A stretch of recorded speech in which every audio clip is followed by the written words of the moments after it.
시청자 여러분 안녕하십니까. 하루의 뉴스를 정리해드리는 YTN 뉴스라이트입니다.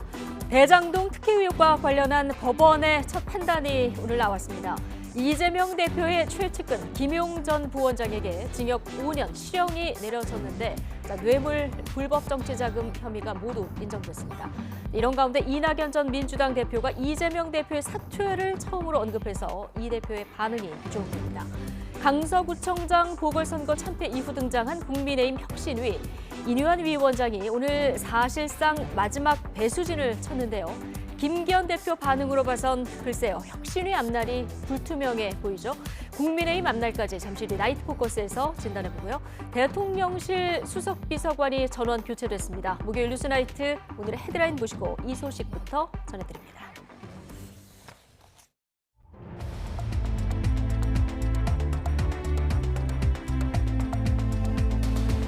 11월 30일 목요일 뉴스나이트 주요 뉴스입니다. 윤석열 대통령이 수석비서관 5명을 전원 교체했습니다. 또 정책실장을 신설하는 등 대통령실을 3실 6수석 체제로 꾸려 정책 분야에 집중한다는 방침입니다. 민주당이 재발의한 이동관 방통위원장 탄핵안이 국회 본회의에 보고됐습니다. 국민의힘은 탄핵안 처리를 막기 위해 밤샘 농성을 예고하고 나서 여야 대치가 최고조에 달하고 있습니다. 불법 정치자금 수수 혐의를 받는 김용 전 민주연구원 부원장이 1심에서 징역 5년을 선고받고 법정 구속됐습니다. 대장동 의혹에 대한 법원의 첫 판단으로 이재명 대표 재판에도 영향을 끼칠 전망입니다. 한국은행이 기준금리를 7차례 연속 동결해 연 3.5%를 유지하기로 했습니다. 더딘 경기회복세에 내년 경제 성장률 전망치는 내려잡고 물가 상승률은 올려잡았습니다. 지난달 우리나라 산업활동을 보여주는 3대 지표, 생산과 소비, 투자가 석 달 만에 일제히 감소했습니다. 일시적인 반도체 생산 감소와 내수 부진이 원인으로 꼽힙니다. 대한불교 조계종이 어젯밤 경기도 안성 칠장사 화재 현장에서 숨진 채 발견된 자생스님은 스스로 선택해 분신했다고 밝혔습니다. 경찰과 수방은 화재 현장 합동 감식을 진행하고 유서 필적도 감정할 계획입니다. 윤석열 대통령이 정책실을 신설하고 초대실장으로 이관섭 국정기획수석을 임명했습니다. 수석비서관 5명은 모두 교체했는데 윤석열 정부 출범 1년 6개월 만에 대통령실 2기 체제가 출범했습니다. 조은지 기자입니다. 부산 엑스포 유치 실패에 침통하게 사과한 윤석열 대통령은 이틀 연속 공식 일정을 취소했습니다. 대신 결선 투표에 올인했던 엑스포 전략과 장밋빛 보고만 올라왔던 준비 과정을 꼼꼼히 복귀하는 걸로 전해졌습니다. 어수선한 분위기를 바꿀 첫 카드로 용산 조직 개편이 빠르게 단행됐습니다. 윤 대통령은 정책실을 신설하고 초대실장에 이관섭 국정기획수석을 승진 기용했습니다. 이로써 기존 비서실과 국가안보실에 더해 정책실까지 3실 체제가 됐습니다. 작고 효율적인 대통령실 기조를 버리고 취임 3년 차엔 3대 개혁 등 정책으로 결실을 보겠다는 뜻입니다. 내각 및 당과의 협의, 조정 기능을 강화해서 정책 추진의 속도를 높이고 경제 정책을 보다 밀도 있게 점검해서 국민의 민생을 살피기 위함입니다. 4시간 뒤엔 수석비서관 5명을 일괄 교체했습니다. 정무수석에 한호섭 국정상황실장, 홍보수석에 이도훈 대변인이 승진 임명됐고 시민사회 수석에 황상무 전 KBS 앵커, 경제수석에 박춘섭 한국은행 금융통화위원, 사회수석에 장상윤 교육부 차관이 낙점됐습니다. 총선 출마와 입각 등으로 기존 수석 5명이 모두 떠나고 월요일자로 사실상 용산 2기 참모진이 출범하는 겁니다. 윤 대통령은 개각 작업에도 속도를 내고 있습니다. 유임을 통보받았던 외교부 박진 장관이 엑스포 여파로 교체될 거란 관측이 나오는 가운데 정치인 장관을 둔 부처는 물론 해양수산부와 고용노동부 등 10개 부처 안팎으로 수장이 바뀔 것으로 보입니다. 윤 대통령은 예상보다 인사를 앞당겨 국정 동력을 얻는 한편 엑스포 유치 과정에서 드러난 보고 체계와 의사소통의 난맥상을 두루 점검하는 걸로 전해졌습니다. YTN 조은지입니다.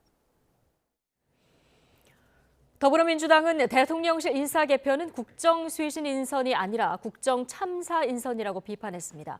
윤영덕 원내대변인은 오늘 서면 브리핑에서 행정 전산망 먹통 사태, 엑스포 유치 실패 등 거듭된 국정 난맥을 해소하기 위한 참신한 인사를 기대했지만 오히려 더 큰 참사를 우려하게 하는 인사라고 밝혔습니다. 이어 신설 정책실장에 임명된 이관섭 국정기획수석비서관은 이미 유병호 감사원 사무총장을 통해 하명감사, 감사 청부를 지시한 의혹을 받고 있는 인물이라고 주장했습니다.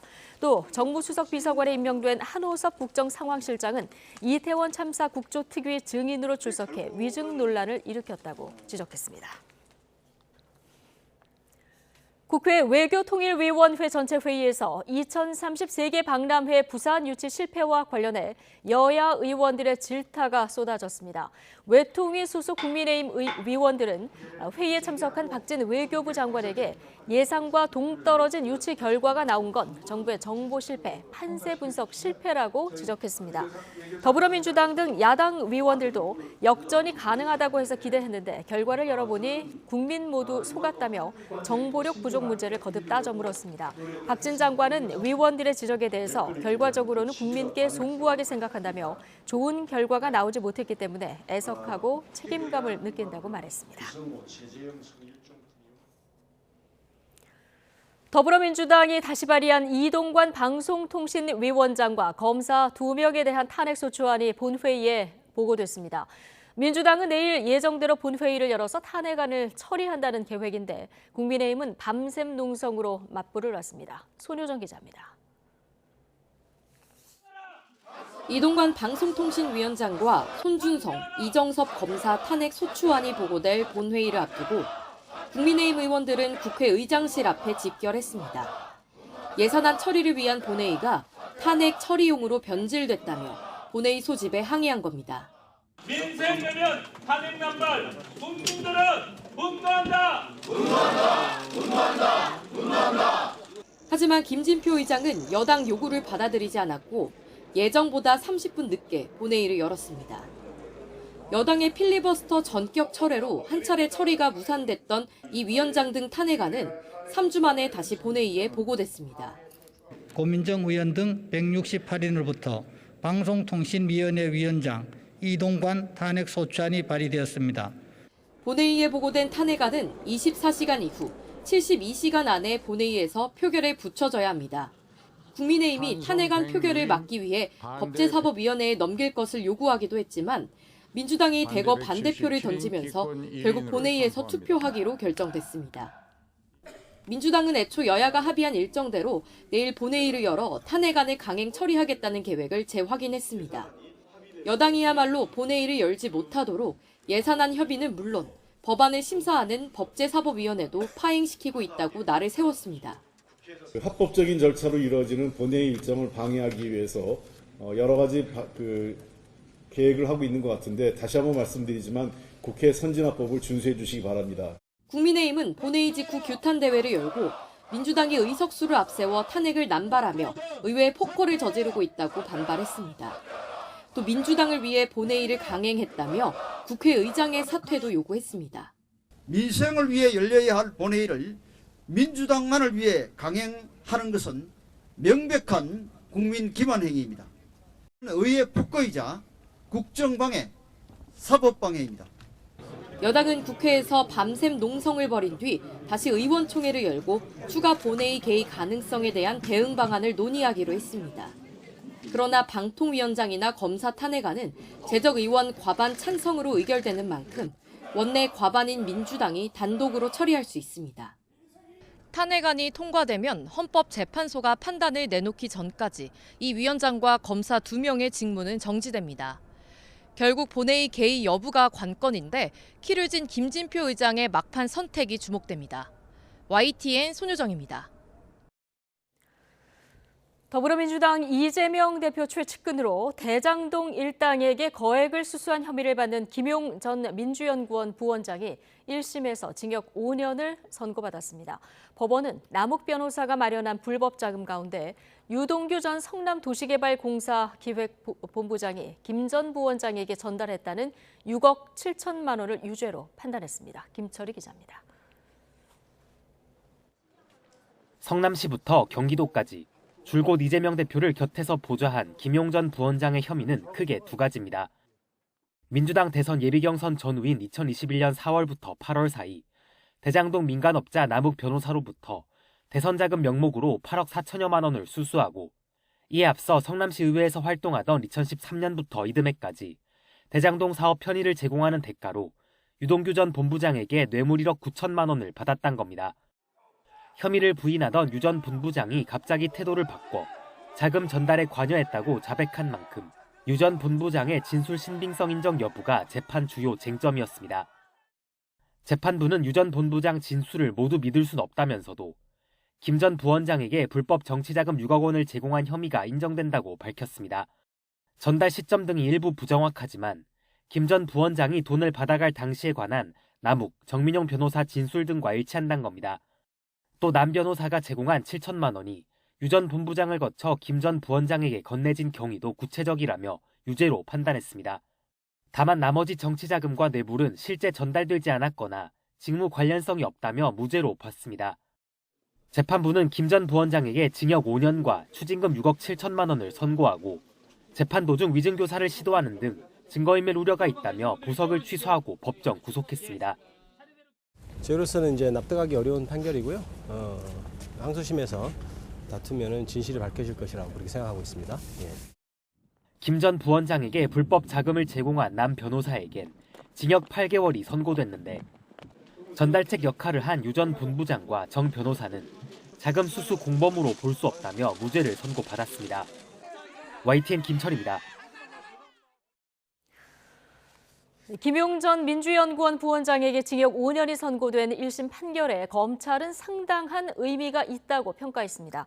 서울중앙지검 관계자는 YTN과의 통화에서 검찰이 주장한 기초적 사실관계와 김 전 부원장 등이 대장동 일당과 유착해 이익을 나누어 가졌다는 점을 재판부가 대부분 인정했다며 이같이 말했습니다. 그러면서 앞서 김 전 부원장 공소장에는 구체적으로 적시하지 못했던 자금 사용처도 수사를 이어가고 있다고 설명했습니다. 민주당 이재명 대표 최측근이 대장동 의혹 재판에서 유죄 판결을 받으면서 이 대표의 사법 리스크가 다시 부각되는 양상입니다. 최근 보폭을 넓혀가고 있는 이낙연 전 대표는 이재명 대표가 과연 내년 총선을 치를 수 있겠느냐면서 사실상 사퇴를 요구했습니다. 김경수 기자입니다. 최측근으로 꼽히는 김용전 민주연구원 부원장이 불법 자금 수수 혐의로 1심 유죄 판결을 받은 것에 대해 이재명 대표는 말을 아꼈습니다. 아직 재판이 끝난 게 아니어서 좀 더 지켜보도록 하겠습니다. 좀 많이 선고가 됐다고 생각하세요? 다만 이 대표 측은 검찰의 짜깁기 수사와 기소로 납득하기 어려운 판결이 나왔다며 부정한 자금은 1원도 없었다고 주장했습니다. 당시 일주일 만에 후원금으로 20억 원이 모일 정도로 자금 조달 여력이 넘쳤는데 경선 자금 확보를 위해 범죄를 저질렀다는 것도 믿을 수 없다고 반박했습니다. 하지만 국민의힘은 최 측근들이 연루된 것만으로도 이 대표가 정치적, 도의적 책임을 져야 한다고 압박했습니다. 공정해야 할 대선 과정에 검은 돈과의 유착이 있었다는 의심이 사실로 밝혀진 거라며 날을 세웠습니다. 대장동 게이트의 실체적 진실을 밝혀낼 법의 심판이 이제 시작되었습니다. 대장동을 둘러싼 검은 돈의 흐름, 그 끝에 이재명 대표가 있음을 국민들은 이미 알고 계십니다. 김용전 부원장 선고가 나오기 불과 몇 시간 전엔 이낙연 전 민주당 대표가 이재명 대표의 사법 리스크를 직격했습니다. 이 상태에서 총선 지휘가 가능하겠냐면서 사실상 이 대표 사퇴를 요구한 겁니다. 당장 일주일에 몇 번씩 이렇게 며칠씩 법원에 가는데 이 일을 어떡할까 이런 상태로 총선을 치를 수 있을까 하는 걱정은 당연히 함직하죠. 신당 창당 가능성까지 열어두고 연일 이재명 체제를 비판하고 있는 이낙연 전 대표가 비이재명계 의원들의 구심점이 될 거란 관측도 끊이지 않고 있습니다. 선거제 개편과 관련한 당내 이견도 계파 갈등으로 번질 조짐을 보이고 있어서 총선을 앞두고 당내 통합을 고심하고 있는 이재명 대표에게 악재가 늘어나는 분위기입니다. YTN 김경수입니다. 국민의힘 혁신위원회가 여권 핵심 인사들의 총선 전 용퇴를 요구한 인의원 위원장의 희생 권고를 당의 6호 혁신안으로 공식 의결했습니다. 인 위원장은 또 전권을 주겠다던 당 지도부의 약속이 허언이 아니라면 자신을 공천관리위원장으로 추천하라고 압박했는데 김기현 대표는 불쾌감을 드러내면서 거절했습니다. 나혜인 기자입니다. 나흘 만에 침묵을 깬 인요한 혁신위원장은 한 달째 거취 문제에 답이 없는 여당 핵심 의원들을 보며 참담한 마음이라고 토로했습니다. 지도부와 중진, 친윤계 의원들의 불출마나 험지 출마를 6호 혁신안으로 의결하고 당 최고위원회에서 정식으로 논의해달라고 요청했습니다. 그러면서 자신부터 총선 출마를 포기해 희생에 앞장설 테니 대신 공천관리위원장을 맡겨달라고 요구했습니다. 전권을 주신다고 공언하셨던 말씀이 허연이 아니면 저를 공관위원장으로 추천해 주시기 바랍니다. 앞서 여러 공천 혁신안을 지도부에 올렸지만 곧 출범할 공관위에 넘기겠다는 답변만 돌아오자 직접 뛰어들어 관철하겠다는 뜻을 내비친 겁니다. 최근 이준석 전 대표의 부모를 거론했다가 체면을 구기는 등 혁신 동력이 떨어지고 있다는 지적을 정면 돌파하겠다는 의지로도 풀이됩니다. 라디오 방송에선 당의 비상대책위원회 전환 가능성과 한동훈 법무부 장관의 역할을 기대한다고 언급하며 지도부 압박 수위를 높였습니다. 선거대책위원회나 비대위나 뭔가 나오겠죠. 모르죠. 좀 이르지만 한 장관도 거기에 몫을 좀 해주십사라는 것을 개인적으로 제가 메시지를 그건 문자 보냈습니다. 하지만 김기현 대표의 반응은 냉담했습니다. 다음 주 월요일까지 답을 기다리겠다는 인 위원장의 공관위원장직 요구를 부적절하다며 사실상 단번에 거절했습니다. 인요한 위원장이 공관위원장이 되기 위한 그런 목표를 가지고 활동했다고 저는 생각하지 않습니다. 자리를 가지고서 논란을 벌이는 것이 적절하지 않아 보입니다. 인 위원장이 메시지를 줬다는 한동훈 장관 역시 별다른 의미를 두지 않았고 저에 대해서 여러 가지 의견들이 많으신 것 같은데요. 의견에 대해서 제가 평가할 필요는 없을 것 같습니다. 혁신위의 실패는 곧 지도부의 실패라며 쇄신 주문에 응답해야 한다는 일부 최고위원회 공개 발언이 그나마 인 위원장을 거들었습니다. 혁신위의 활동과 변화의 방향에 우리 당 지도부가 그 변화의 속도를 쫓아가지 못하는 것 아니냐는 매서운 질책을 무척 따갑고 아프게 받아들입니다. 인요한 위원장은 책임 있는 인사들의 희생을 요구한 이번 혁신안마저 수용되지 않으면 당의 쇄신 의지를 의심받게 될 거라며 지도부가 받아들이면 공관위원장직을 요청할 이유가 없다고 밝혔습니다. 혁신위는 다음 주 최고위원회에 주류 의원들의 용퇴 촉구안을 보고하겠다며 여전히 조기 해산 카드도 열어뒀지만 인 위원장의 승부수가 통할지는 미지수입니다. YTN 나힌입니다. 한국은행이 내년 성장률 전망치를 내리고 물가는 기존보다 높게 내다봤습니다. 이 경기가 그만큼 어렵다는 건데 더딘 회복세에 기준금리는 연 3.5%로 7차례 연속 동결됐습니다. 이형원 기자입니다. 반도체를 중심으로 수출은 조금씩 회복되고 있지만 문제는 내수입니다. 고물가 고금리에 소비가 쪼그라들면서 내수 부진이 계속되고 있는 겁니다. 한국은행이 올해 경제 성장률 전망치를 기존대로 유지하면서도 내년을 어둡게 바라본 이유입니다. 내년 성장률은 국내외 통화 긴축 기조 장기화와 더딘 소비 회복세의 영향으로 지난 8월 전망치를 소폭 하회할 것으로 예상됩니다.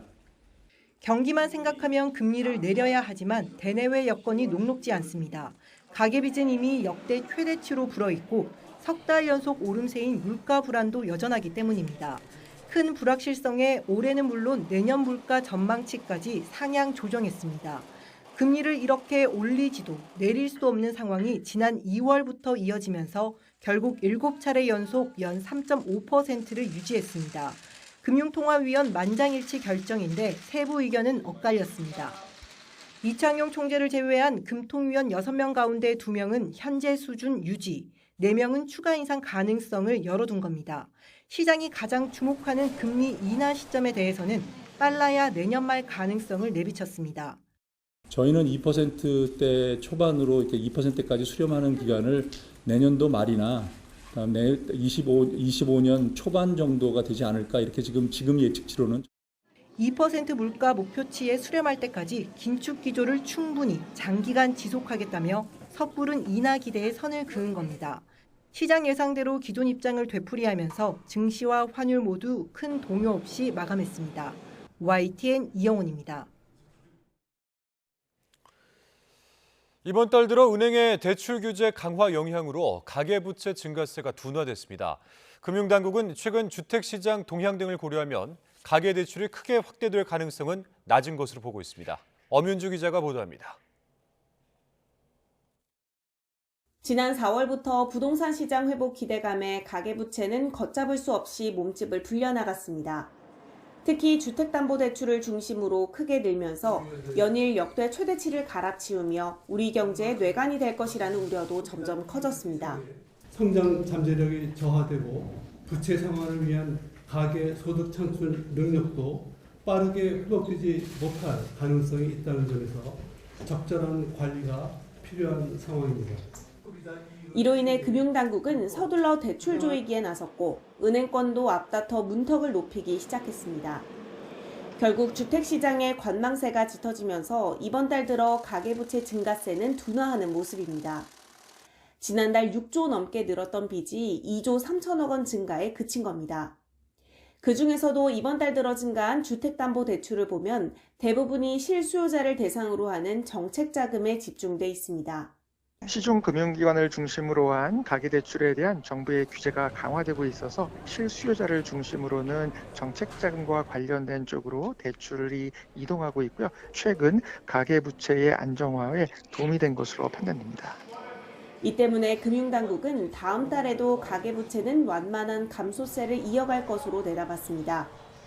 여기에 12월 연말을 맞아 성과급이나 결산에 따른 상각 등의 이유로 기타 대출도 덩달아 줄어들 것으로 전망했습니다. 은행별로 이제 최근 가계대출 관리 강화 조치가 있고 특례보금자리론 일반령이 지난 9월 27일부터 이제 중단이 됐고 최근에 이제 조금 주택 시장이 약간 조금 이제 관망세가 조금 짙어지면서 주택 거래량도 좀 줄고 있습니다. 금융당국은 국내 총생산, GDP 대비 가계부채 비율이 적정 수준으로 회복될 때까지 지속적으로 관리하겠다는 계획입니다. 또 대출 한도를 강화하는 변동금리 스트레스 DSR 세부 방안을 연내에 발표해 내년부터 시행할 방침입니다. YTN 엄윤주입니다. 전국 아파트값이 6월 셋째 주 이후 23주 만에 하락 전환했습니다. 한국부동산원은 전국 주간 아파트 가격 동향 발표를 통해 11월 넷째 주 전국 아파트 매매 가격이 지난주보다 0.01% 하락했다고 밝혔습니다.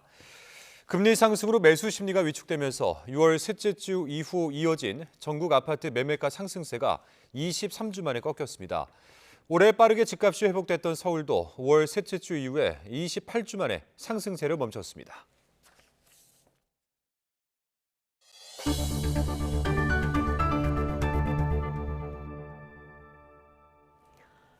경기 안산시에 있는 사찰인 칠장사에서 불이 나 전 대한불교조계종 총무원장이었던 자승 스님이 입적했습니다.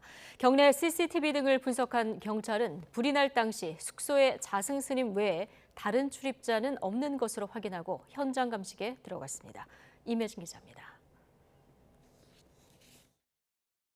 사찰 건물 한 채가 형체를 알아볼 수 없을 정도로 타버렸습니다. 경찰 통제선이 쳐진 사이로 하얀 옷을 입은 사람들이 들어옵니다. 대한불교조계종 전 총무원장 자승 스님이 입적한 화재 현장에 경찰과 소방이 현장 합동 감식에 나선 겁니다. 합동 감식팀은 정밀 감정이 필요한 잔해를 수집해 화재 원인을 규명할 예정입니다. 우리가 생각할 때는 큰일을 많이 하시는데 우리도 갑자기 돌아가셔가지고 마음이 크게 안 좋지. 칠장사 경내 CCTV 등을 분석한 경찰은 불이 날 당시 숙소에 자승 스님 외에 다른 출입자는 없는 것으로 확인했습니다. 또 발견된 법구가 자승 스님인 것으로 잠정 확인하고 확실한 검증을 위해 DNA 감정에 들어갔습니다. 실장사에 주차된 자승스님 차량 안에서 발견된 메모 2장에 대해서도 경찰은 자승스님이 남긴 것이 맞는지 필적 감정에 들어갈 예정입니다. 메모에는 스스로 인연을 달리할 뿐이니 검시를 할 필요가 없고 번거롭게 하지 말길 부탁한다는 내용이 담겨 있었습니다. 다만 혹시 모를 범죄 가능성을 확인하기 위해 경찰은 사찰한 다른 장소에 있던 주지스님 등 3명을 참고인 신분으로 조사하고 있습니다. 국가정보원도 경찰 수사와 별도로 테러와 안보 확인 차원에서 현장 점검에 나섰습니다. YTN 임혜진입니다. 칠장사 화재 현장에서 입적한 자승스님의 장례가 대한불교 조계종 종단장으로 치러집니다. 조계종은 오늘 낮 브리핑을 통해 총무원장인 진우 스님을 장의위원장으로 하는 장례위원회를 꾸려 서울 종로구 조계사에서 자승스님의 장례를 엄수할 예정이라고 밝혔습니다. 연결식은 장례 마지막 날인 12월 3일 오전 10시에 치르며 답의는 자승스님의 소속 본사인 용주사에서 진행하기로 했다고 덧붙였습니다. 국민의힘 김기현 대표는 자승스님이 입적한 데 대해서 삼가 고인의 명복을 빈다고 추모했습니다. 김 대표는 오늘 최고위원회의에서 자승스님의 갑작스런 별세에 많은 이들의 안타까움이 이어지고 있다면서 고인이 강조한 사회 통합과 화합, 공생과 상생의 정신을 늘 되새기겠다고 밝혔습니다. 더불어민주당 홍익표 원내대표도 오늘 정책조정회의에서 우리 사회의 길을 밝혀주신 소중한 어른을 잃은 슬픈 소식이라며 불자들의 깊은 위로와 애도를 표했습니다. 이어 자승스님은 불교의 모든 가르침과 화두는 차별 없는 세상을 이야기하고 있음을 강조했다며 귀한 가르침을 이어받아 모두가 존중받고 함께 사는 세상을 만드는 데 힘써야 한다고 덧붙였습니다. 네, 북한이 9.19 남북 군사 합의를 전면 파기하고 판문점 공동경비구역, JSA 재무장 등에 나서면서 우리 군 당국도 입장을 바꿨습니다. 단계별 상응 조치인 효력 정지는 더는 의미가 없다며 합의를 전면 파기해야 한다는 입장을 밝혔습니다. 김문경 기자입니다. 북한 관영 매체가 다시 대남 비난전에 나섰습니다. 한미 전략자산 전개를 거론하며 남한 지역에 섣을 지고 불 속에 뛰어든 것과 같은 비참한 결과가 차려질 것이 명백하다고 위협했습니다. 9.19 군사 합의를 파기한 직후 최전방 감시초소 복원을 추진하고 판문점 재무장과 해안포 추가 개방 등에 이어 후속 조치의 명분을 모색하는 것으로 보입니다. 군사적 긴장과 충돌을 방지하기 위해 취하였던 군사적 조치들을 처리하고 군사 분계선 지역에 보다 강력한 무력과 신형 군사 장비들을 전진 배치할 것이다. 북한의 도발에 맞서 단계별 상응 조치를 모색하던 국방부도 변화된 입장을 보였습니다. 더 이상의 효력 정지는 필요 없다며 단계별 상응 조치가 아닌 전면 파기가 필요하다는 입장을 밝힌 겁니다. 부분적인 개선이 아니라 전면 파기하는 것이 바람직하다는 게 국방부 입장이라는. 필요하다라고 국방부 입장을 지속적으로 관련 기관에 전달해 왔습니다. 북한의 무인기 침투와 동해 NLL을 넘긴 미사일 발사, GP 복원 등에 이르기까지 그동안의 도발을 감안한 것으로 보입니다. 취임 후 처음으로 최전방 경계초소를 찾은 김명수 합참의장은 북한의 군사합의 파기 이후 도발 가능성이 크다며 유사시 선조치 후 보고와 확고한 대비태세를 강조했습니다. 도발했을 때 여기서 도발했다, 저기서 도발했다 따지지 말고 도발하면은 여기에 있는 것은 다 끝내겠다는 거예요. 군사 합의를 파기한 북한이 도발과 위협 수위를 높이면서 우리의 대응 전략도 한층 강화되는 양상입니다. YTN 김문경입니다. 엿새 동안 이어졌던 이스라엘과 하마스 간의 일시 휴전이 하루 더 연장됐습니다. 이런 소식이 전해진 직후 하마스는 예루살렘에서 총격 테러를 가해 최소 3명이 숨졌습니다. 김태현 기자의 보도입니다. 억류 끝에 풀려나는 이스라엘 인질들이 하마스 대원들과 작별 인사를 나눕니다. 국제적십자위원회로 인도되기 직전 서로 포옹을 나누기도 합니다. 하마스는 구체적인 날짜와 장소 없이 이 영상을 공개했습니다. 합의 이행 엿새째 밤에 풀려난 인질들은 이스라엘에 도착해 열렬한 환영을 받았습니다. 이튿날 일시휴전 종료 직전에 양측은 하루 추가 연장에 합의했습니다. 휴전 종료는 현지 시간 12월 1일 오전까지로 미뤄졌습니다. 엿새간의 휴전 동안 풀려난 인질은 이스라엘인 70명과 외국인 등 모두 97명입니다. 팔레스타인 수감자는 210명이 풀려났습니다. 현지 언론들은 하마스가 이스라엘에 통보한 7일째 석방 대상은 여성과 어린이 등 8명이라고 전했습니다. 전날 별도로 석방한 러시아 이중 국적자 2명을 포함시켜 석방 기준인 10명에 맞췄다는 설명이어서 논란의 여지가 남아 있습니다. 휴전 하루 연장 소식이 전해진 직후 예루살렘에서는 하마스의 총격 테러가 발생했습니다. 괴한 2명이 출근 시간대 버스 정류장에서 총격을 가해 최소 3명이 숨졌습니다. 하마스는 성명을 통해 자신들의 소행임을 밝히고 팔레스타인인들의 저항을 촉구했습니다. YTN 김태현입니다. 하마스가 12살짜리 이스라엘 소년 인질을 구타하고 이스라엘 침공 현장을 찍은 영상을 보도록 강요했다는 인질 가족의 증언이 나왔습니다. 영국 BBC 방송 보도에 따르면 지난 27일 석방된 12살 에이탄 하얄루미의 친척이 프랑스 방송 BFM TV 인터뷰에서 이같이 주장했습니다. 이 친척은 에이탄이 겪은 일들을 얘기했다며 그가 가자직으로 끌려가 구타를 당했고 우는 아이들은 소총으로 위협받았다고 전했습니다. 또 하마스가 이스라엘 남부 마을을 습격해 민간인들을 살해한 영상을 억지로 보도록 강요당했다고 전했습니다. 새벽 시간 경북 경주에서 규모 4.0의 지진이 발생했습니다. 7년 전 큰 지진이 발생한 곳인 만큼 많은 시민이 여진에 대한 불안 속에 잠을 이루지 못했습니다. 허성준 기자입니다. 경북 경주시 문무대학면 입천마을에서 지진이 난 건 새벽 4시 55분입니다. 진원은 땅속 12km로 추정되고 규모는 4.0입니다. 제가 오늘따라 조금 일찍 일어났거든요.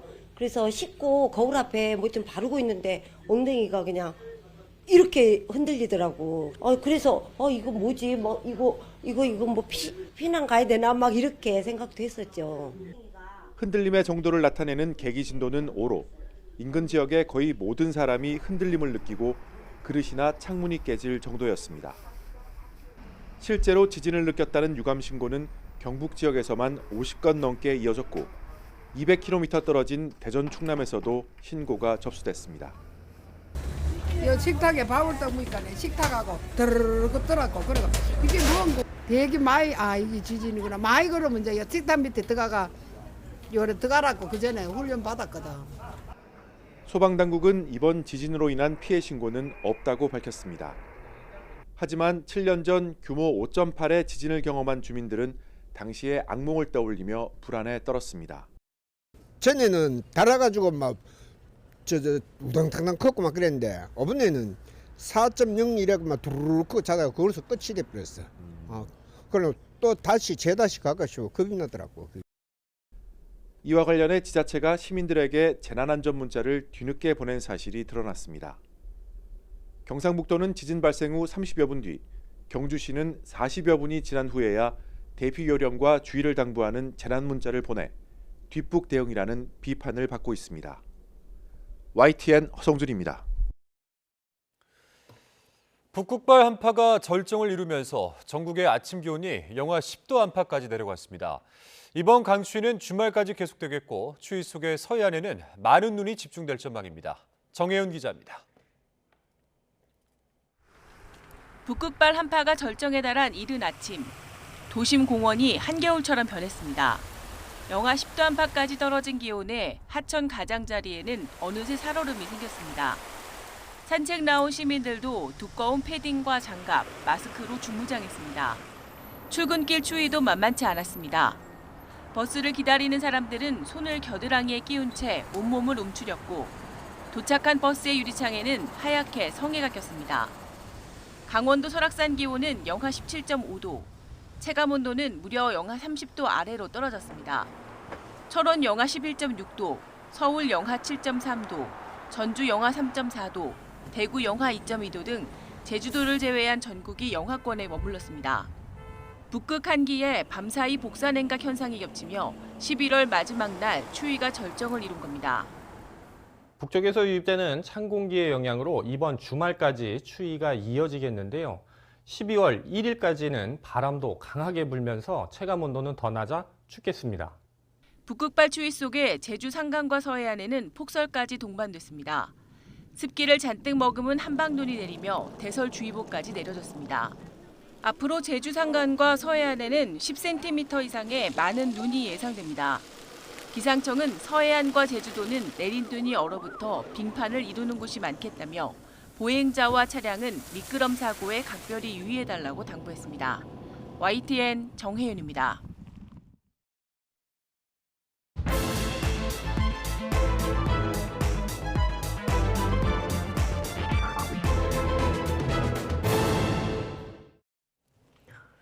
정치권 관심 뉴스들 진단해보는 나이트 포커스. 오늘은 김근식 전 국민의힘 비전전략실장 그리고 김준일 뉴스톱 수석 에디터 두 분 모셨습니다. 어서 오십시오. 안녕하세요. 네, 안녕하십니까. 자, 이재명 민주당 대표의 최측근으로 꼽히는 김용 전 민주연구원 부원장이 대장동 의혹 재판에서 유죄 판결을 받았습니다. 이재명 대표의 사법 리스크가 다시 고개를 드는 모습인데요. 영상 먼저 보고 오시겠습니다.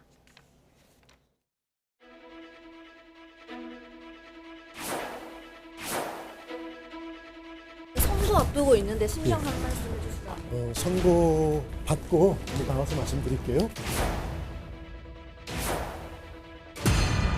돈을 받은 사실이 없는데 받았다고 지금 판결이 나서 정말 납득할 수 없고요. 진실은 곧 밝혀질 것이라고 그렇게 생각하고 있습니다.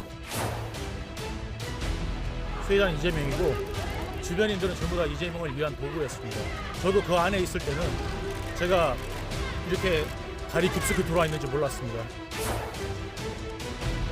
아직 재판이 끝난 게 아니어서 좀 더 지켜보도록 하겠습니다.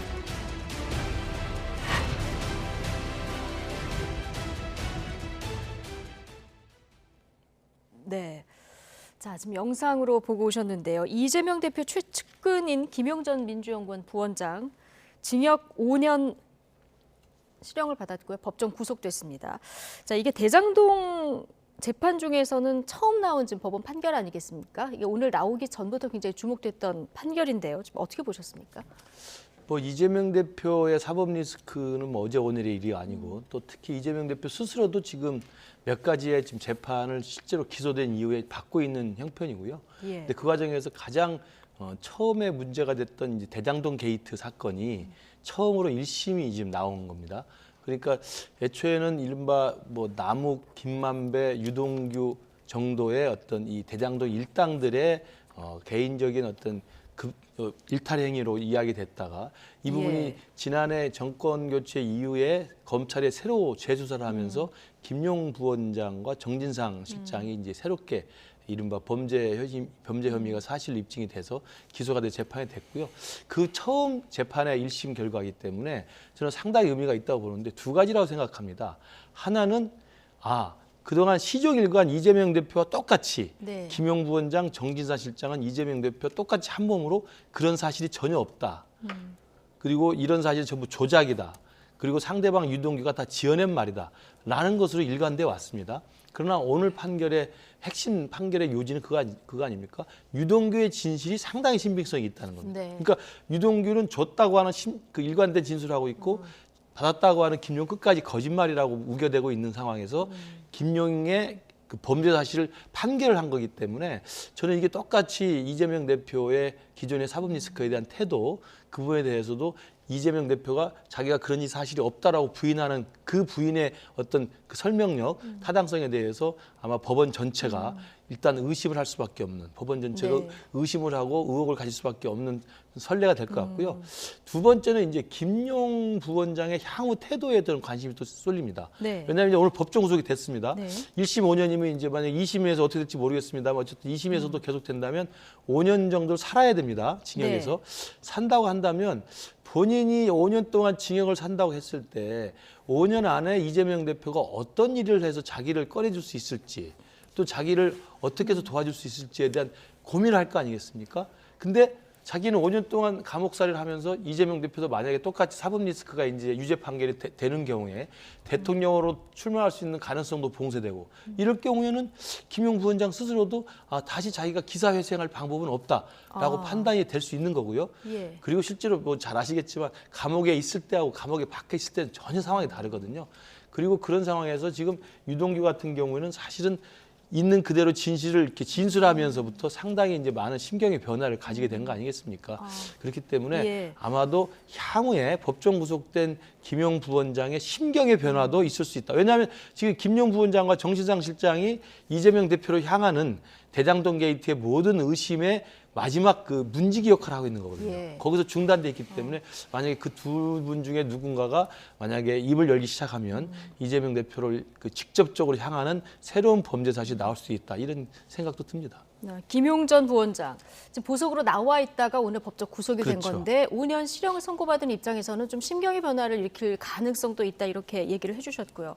김용 전 부원장 하면 이재명 대표가 성남시장 일때부터 경기도지사일 때까지 지근거리에서 이제 수행했던 인물 아니겠습니까? 네. 오늘 김용 전 부원장 혐의를 봐도 좀 시기적으로 그 혐의가 좀 나뉘어요. 예, 그러니까 뭐 정진상, 김용 네. 이런 사람이 내 진짜 측근이다, 유동규는 아니다, 뭐 이재명 대표가 이런 얘기를 이제 했을 정도로, 그러니까 측근으로 뭐 인정을 받아야 될 것 같고, 그러니까 두 가지예요. 그러니까 하나는 정치자금법 위반이고, 하나는 특정범죄 가중처벌법상 뇌물, 그러니까 뇌물 예. 받았다라는 건데, 뇌물은 2013년에 7천만 원을 받은 거고요. 그리고 정치자금법은 2021년에 네. 뭐 세 차례에 걸쳐서 이제 받았다, 6억 원을 받았다는 겁니다. 예, 이때는 예.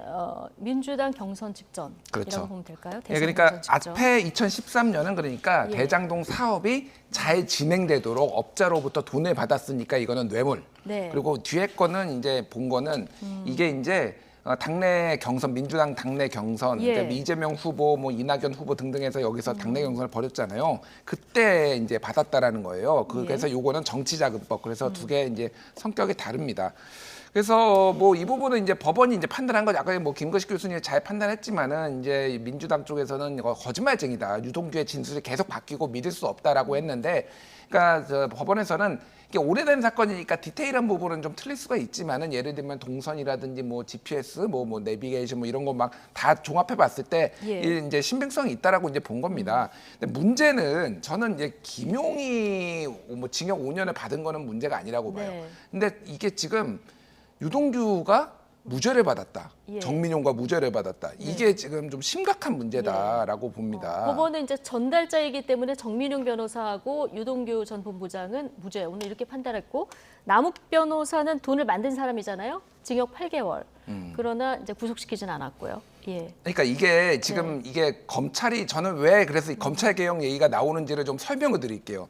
검찰이 어떻게 기소를 했냐면은 네. 그러니까 김용은 뭐 돈을 받은 사람이니까 당연히 수수한 사람으로 기소를 했잖아요. 그리고 남욱 같은 경우에는 이게 그 흐름이 그러니까 어떻게 됐냐면은 남욱이 업자니까 돈을 만들고 그거를 정민용하고 유동규를 거쳐가지고 김용한테 갔다라고 이제 보는 거고 그거 다 인정을 했거든요. 네. 근데 기소를 어떻게 했냐면은 정민용하고 유동규를 수수공범으로 기소를 했어요. 돈을 받은 사람으로. 예.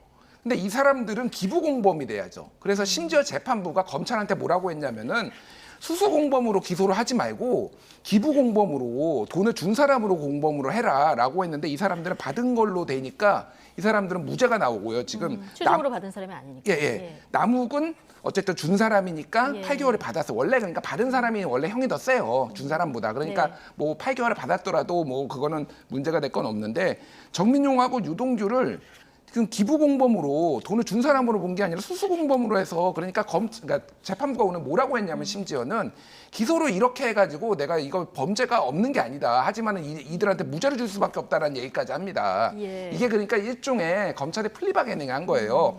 네가 유동규 아주 나쁜 놈이지만은 자백을 했으니까 너를 수수공범으로 해가지고 너를 무죄를 만들어줄게라고 한 거랑 마찬가지입니다. 그러니까 예. 이게 정의로운 검찰인가요? 그러니까 검찰이 맨날 이런 식이에요. 예를 들면 김건희 여사 그러니까 모친 그 잔고 증명, 은행 잔고 증명도 위조죄만 기소를 하고 행사죄는 기소를 안 했어요. 행사죄가 훨씬 더 세거든요. 그러니까 이런 식으로 자의적으로 기소를 하니까 이게 문제가 되는 겁니다. 그래서 저는 뭐 김용이 5년을 받은 게 문제가 아니라 이런 식으로 검찰이 장난을 하면 안 된다. 이거는 제대로 다시 바로잡아야 된다. 네. 예, 이렇게 좀 말씀드리겠습니다. 자, 검찰이 유동규 전 본부장에 대해서 좀 봐주기 기소를 한 게 아니냐 이런 지금 지적을 해주셨는데요. 대장동 일당의 주요 행위자였는데 심경의 변화를 일으켜서 진실을 진술하게 된 사람이잖아요.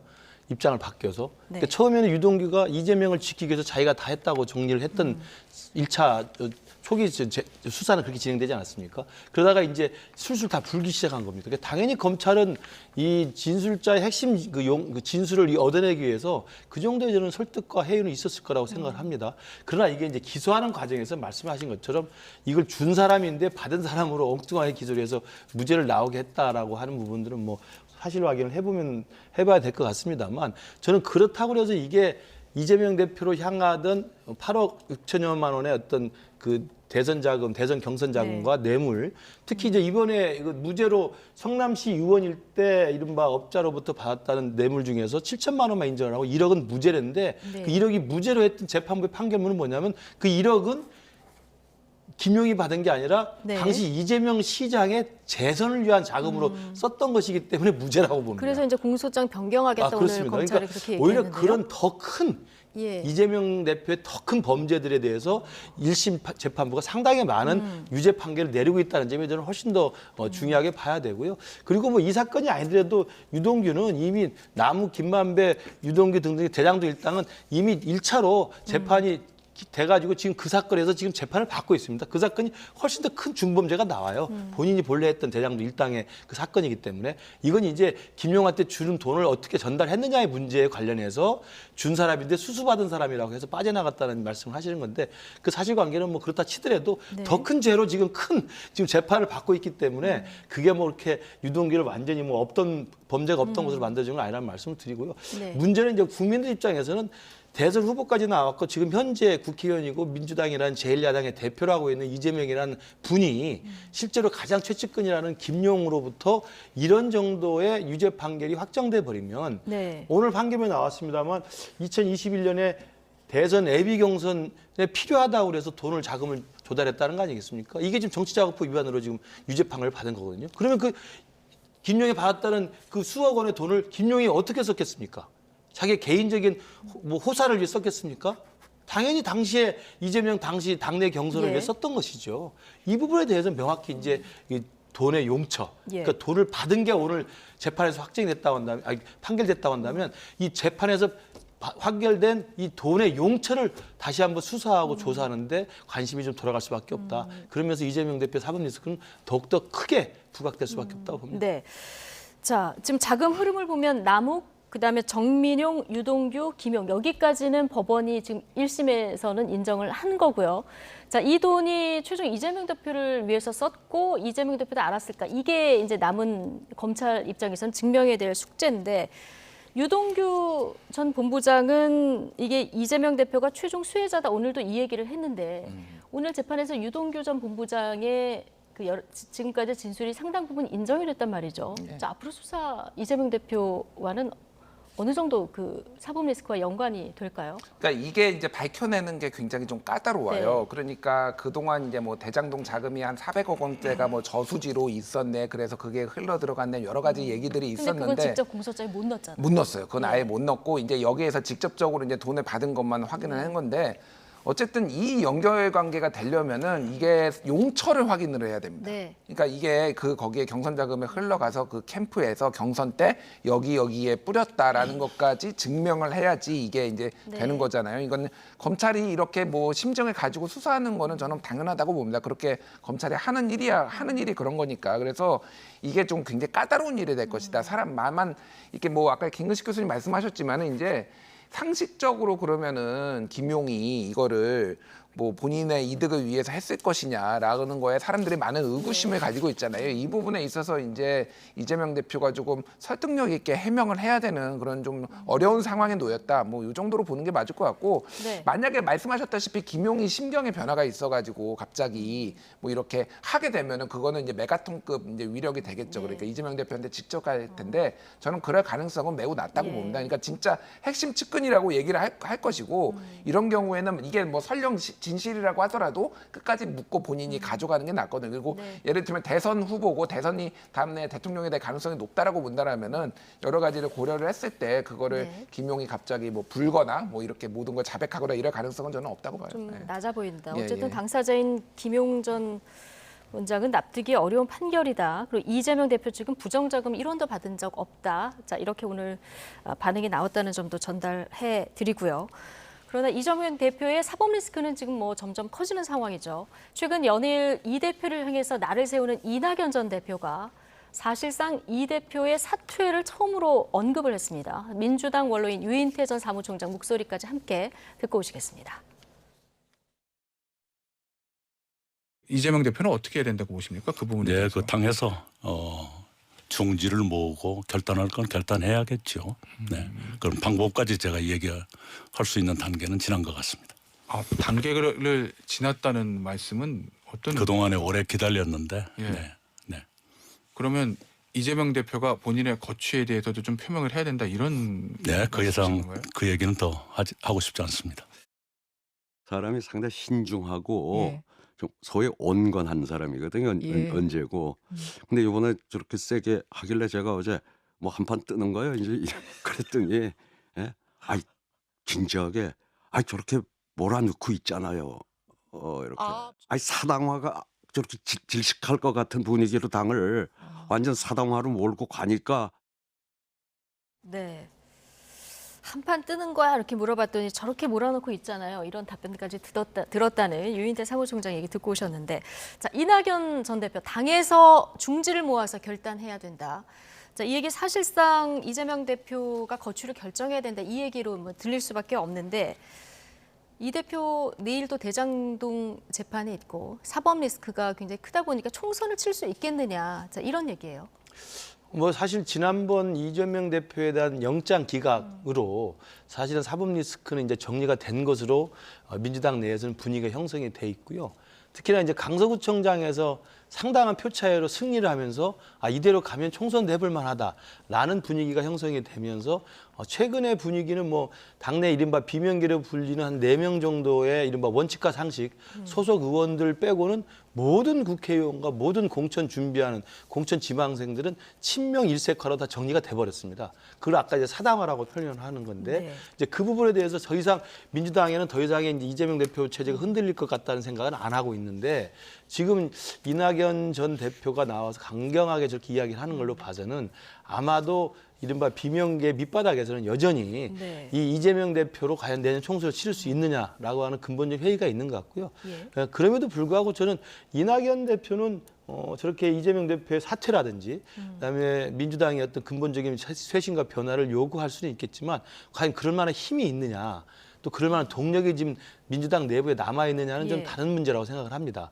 그렇기 때문에 오히려 저는 이낙연 대표의 저런 발언들이 계속된다면 원칙과 상식이라는 소속된 의원과 함께 뛰쳐나가든가 튕겨져 나가는 것이 현실적으로 방법밖에 없지, 지금 민주당의 이재명 대표 체제는 워낙 공고하게 1인 1색화로 친명화돼 있기 때문에 거기를 물어뜯기는 쉽지 않다는 말씀을 먼저 드리고요. 그럼에도 불구하고 이재명 대표는 그대로 갈 겁니다. 그분은 그렇게 또 가는 걸로 정리를 하고 지금 당을 운영하고 있기 때문에, 그리고 민주당의 대부분의 의원들과 출마 예정자들도 이재명 대표 체제가 공고하게 총선까지 갈 거라는 전제하에서 친명파리를 하고 있기 때문에 저는 그 부분의 아성을 지금 뒤늦게 와서 이낙연 대표가 깨기는 쉽지 않다 이렇게 봅니다. 예. 이낙연 전 대표 하면은 과거에 이제 별명이 엄중낙연. 그래서 뭐 얘기를 하면 이걸 이쪽으로도 해석하고 저쪽으로도 해석하고 이렇게 되는 그런 화법을 썼는데, 굉장히 최근에 내놓는 발언을 보면 좀 직설적이기도 하고요. 자, 그러나 지금 김근식 실장님 얘기를 하셨지만 이낙연 전 대표에게 과연 당을 완전히 바꿀 그런 힘이 있겠느냐.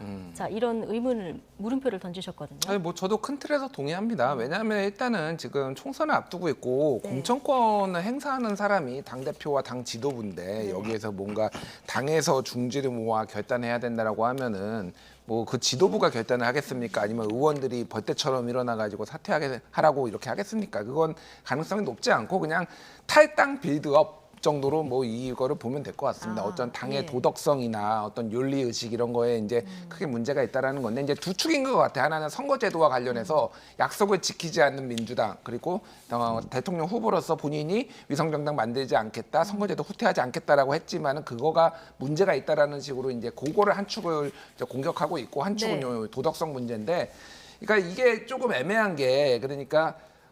이재명 대표가 만약에 뭐 이를테면 5년형을 받았다 그러면은 의원들도 다 벌떼처럼 일어날 겁니다. 이건 이대로는 당은 선거를 치를 수 없다. 그런데 이게 어쨌든 김용이잖아요. 그리고 당사자에 대해서는 리스크는 올라갔지만 아직 이게 어떤 그 연결된 고리 경선 자금을 쓰였다라는 것에 대해서 확실하게 지금 나오지 않은 이상은 당에서 조금 뭔가 행동을 하기는 어려울 것 같고 그래서 지금 전체적으로 보면은 조금 이 12월 말을 향해서 다들 행동을 하기 위해서 좀 스탠바이 하고 있고 그 시간을 향해서 지금 가고 있다 이 정도로 보는 게 맞을 것 같아요. 탈당 빌드업 혹은 신당을 위한 포석 뭐 이 정도로 보는 게 맞겠다. 네. 두 분 모두 좀 비슷한 오늘 해석을 내주셨는데요. 국민의힘 얘기로 좀 넘어가 볼까요?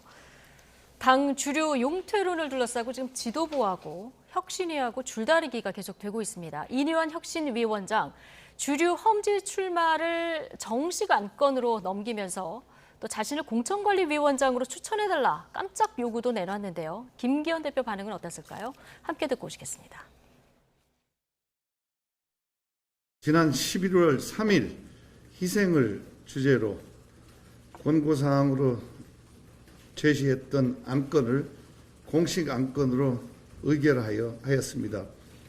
최고위원회에서 논의해 주시기를 요청드립니다. 저는 이번 총선의 서대문 지역구를 비롯한 일체 선출직 출마를 포기하겠습니다. 혁신위에 전권을 주신다고 공언하셨던 말씀이 허연이 아니면 저를 공관위원장으로 추천해 주시기 바랍니다. 그동안의 혁신의 활동이 이니환 위원장이 공관위원장이 되기 위한 그런 목표를 가지고 활동했다고 저는 생각하지 않습니다. 국회 상황이 매우 엄중한데 공관위원장 자리를 가지고서 논란을 벌이는 것이 적절하지 않아 보입니다. 네. 자, 희생 권고를 당의 6호 혁신안으로 이제 공식 의결하겠다. 이건 이미 예고가 된 상황인데요. 이것보다 오늘 더 관심을 가진 거는 나를 공관위원장으로 임명해달라. 이게 진정성이 있다면 이 얘기를 했거든요. 굉장히 이거 어떻게 나온 발언일까? 이 같은 혁신위원들도 발표하기 전까지 몰랐다고 하고요. 그러니까 혁신이 6호 공식 안건으로 이제 기존의 권고사항으로 이야기했던 지도부, 중진, 친윤 의원들의 이제 희생을 요구하는 것을 이제 최고위에 이제 송부를 하는 건데요. 그러니까 아마 다음 주 월요일 최고위원회에 그게 공식으로 이제 올라갈 겁니다. 그럼 월요일까지 최고위가 거기에 대해서 어떤 반응, 어떤 내용을 대응으로 나올지 두고 보겠다는 거고요. 월요일 아니면 또 목요일날 최고위원회가 있기 때문에 아마 다음 주까지는 아마 전반적으로 그런 혁신위의 기본적인 안건에 대해서 최고위가 입장을 내놓기를 기대하는 것 같고요. 다만 근데 지금의 흐름으로 보면 김기현 대표가 이런 혁신의 희생 공고 요구안에 대해서 이렇게 마땅치 않은 입장인 것 같아서 아마 그런 부분에 대한 우려를 놓고 제가 볼 때 오늘 조금 갑작스럽긴 합니다만 공관위원장을 이야기한 건데요. 저는 이 부분에서 이렇게 해석을 합니다. 공관위원장을 요청하는 것이 마치 자리를 달라라고 하는 것처럼 좀 약간 좀 해프닝성으로 웃어 보이는 것처럼 보일 수 있습니다만 제가 듣는 맥락의 그 분위기는 뭐냐면 본래 이야기했던 이 친윤 그리고 지도부 영남 중진에 대해서 험지 출마나 불출마를 요구했던 거 아닙니까? 이제 이 부분에 대해서 그 김기현 대표를 비롯한 그 대상자들은 그렇게 이야기를 한 거죠. 아직 우리가 고민을 좀 해야 된다. 그리고 밀어붙이지 마라. 다 때가 있는 것이다. 뭐 이런 식의 약간 애둘러 우회적으로 이걸 방어막을 쳤잖아요. 이제 그렇기 때문에 기본적으로 혁신위가 요구했던 그 희생의 요구에 대해서는 사실 당 지도부가 본인이 그럼 나 불출마하겠습니다. 아니면 어디로 가겠습니다라고 딱 부러지게 정리하라는 게 아니라 그 혁신위 요구에 대해서 정말 옳은 결정, 옳은 안건이라고 생각합니다. 내년 총선을 위해서 우리 당 지도부부터 혁신위의 이런 그 의결 안건에 대해서 충분히 전향적으로 적극적으로 받아들이도록 대책을 마련하겠습니다. 이 정도의 멘트는 낼 수 있는 거거든요. 근데 그런 멘트도 내지 않으면서 아 이제 시간을 달라? 우리는 이것은 밀려서 할 수는 없다. 때가 있는 것이다 라고 이야기를 하기 때문에 제 해석입니다만 오늘 공관위원장 요구를 한 건 뭐냐면 그렇다면 이제 거기에 대해서 명확한 답은 주지 않은 채로 시간이 필요하다고 하니 그리고 공관위를 먼저 구성한다고 하니 당신의 진정성이 있다고 한다면 나를 공관위원장 시키면 되지 않겠느냐 라는 거라고 저는 해석을 해요. 그러니까 이게 무슨 자리 다툼이라든지 뭐 자리를 요구하는 무슨 그 웃기는 모습이 아니라 실제로 이뇨한 혁신위원장이 이야기하는 당 지도부와 친윤 중진에 대한 희생 요구를 현실적으로 담보할 만한, 담보할 수 있는 하나의 어떤 아이디어로서 그렇다면 공관위원장을 맡긴다고 한다면 공관위원장으로서 예컨대 공관위원장이 된다면 불출마도 사실 컷오프 시키면 되는 거거든요. 그래서 험지 출마도 그 전략 지역구로 해가지고 그걸 전략 공천하면 되는 겁니다. 그리고 그동안에 혁신위에서 내놨던 의원들이 대부분 공관위에서 할 것들이지 않습니까? 청년 지역구, 또 청년 비례대표 이런 것들이 다 그런 거거든요. 그렇기 때문에 이 김기현 대표에 대한 더 압박의 수준을 더 제도적으로 좀 높이기 위한 그런 의도에서 나온 것이지 무슨 뭐 자리가 필요하고 자리를 달라고 그렇게 했겠습니까? 그러니까 이뇨한 위원장도 공관위원장 자리를 달라는 그런 욕심이 아니라 내가 이거 배수진을 친 거다 오늘 이렇게 또 이제 논란이 되니까 해명을 했는데요. 그러니까 당내에서는 좀 비판 목소리도 나오는 것 같습니다. 그냥 뭐 이상해요. 이상합니다. 예. 그러니까 2020년 총선을 좀 뒤돌아보면은 민주당의 공천관리위원장은 원혜영 의원이었습니다. 정치 30년 하신 분이었어요.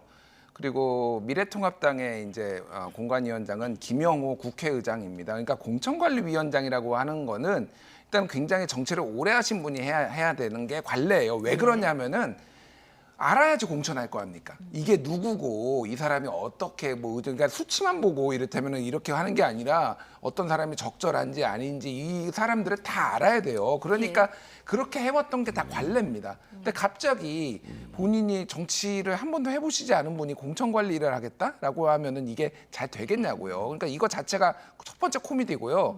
두 번째는 이게 오늘 이제 CBS 라디오에 아침에 나와서 이제 인터뷰했거든요. 거기에 그날 뭐 그렇게 말씀하셨어요. 아유 정치 지긋지긋하다. 빨리 교수로 돌아가고 싶다. 뭐 이렇게 얘기를 하다가 갑자기 발표를 하는데 공천관리위원장 해달라. 이거는 정치가 아닙니까? 그러니까 선출직은 일체야 맞지 않겠다라고 말씀하셨는데 그럼 임명직은 하겠다라는 걸로 들려요. 그러니까 뭐 공천관리위원장 안 주면은 그럼 다른 거라도 줘라. 저는 이렇게 들렸습니다. 그러니까 이게 공천관리위원장을 맡기에 적절하지 이분이 인품이 떨어져서가 아니라 그런 커리어나 이게 적절하지 않은 분이라는 거예요. 그러니까 이거 자체가 당내에서 비판이 안 나오는 게 이상하죠. 뭐 그 진정성에 대해서는 우리 김은식 교수님 말씀하신 거를 뭐 인정을 설령 하더라도 전혀 맞지 않는 맥락에 안 맞는 말들을 이렇게 하니까 너무 많이 건너뛰었다. 그렇죠. 그래서 셀럽 정치의 좀 끝을 보는 게 아닌가 좀 그렇게 보입니다.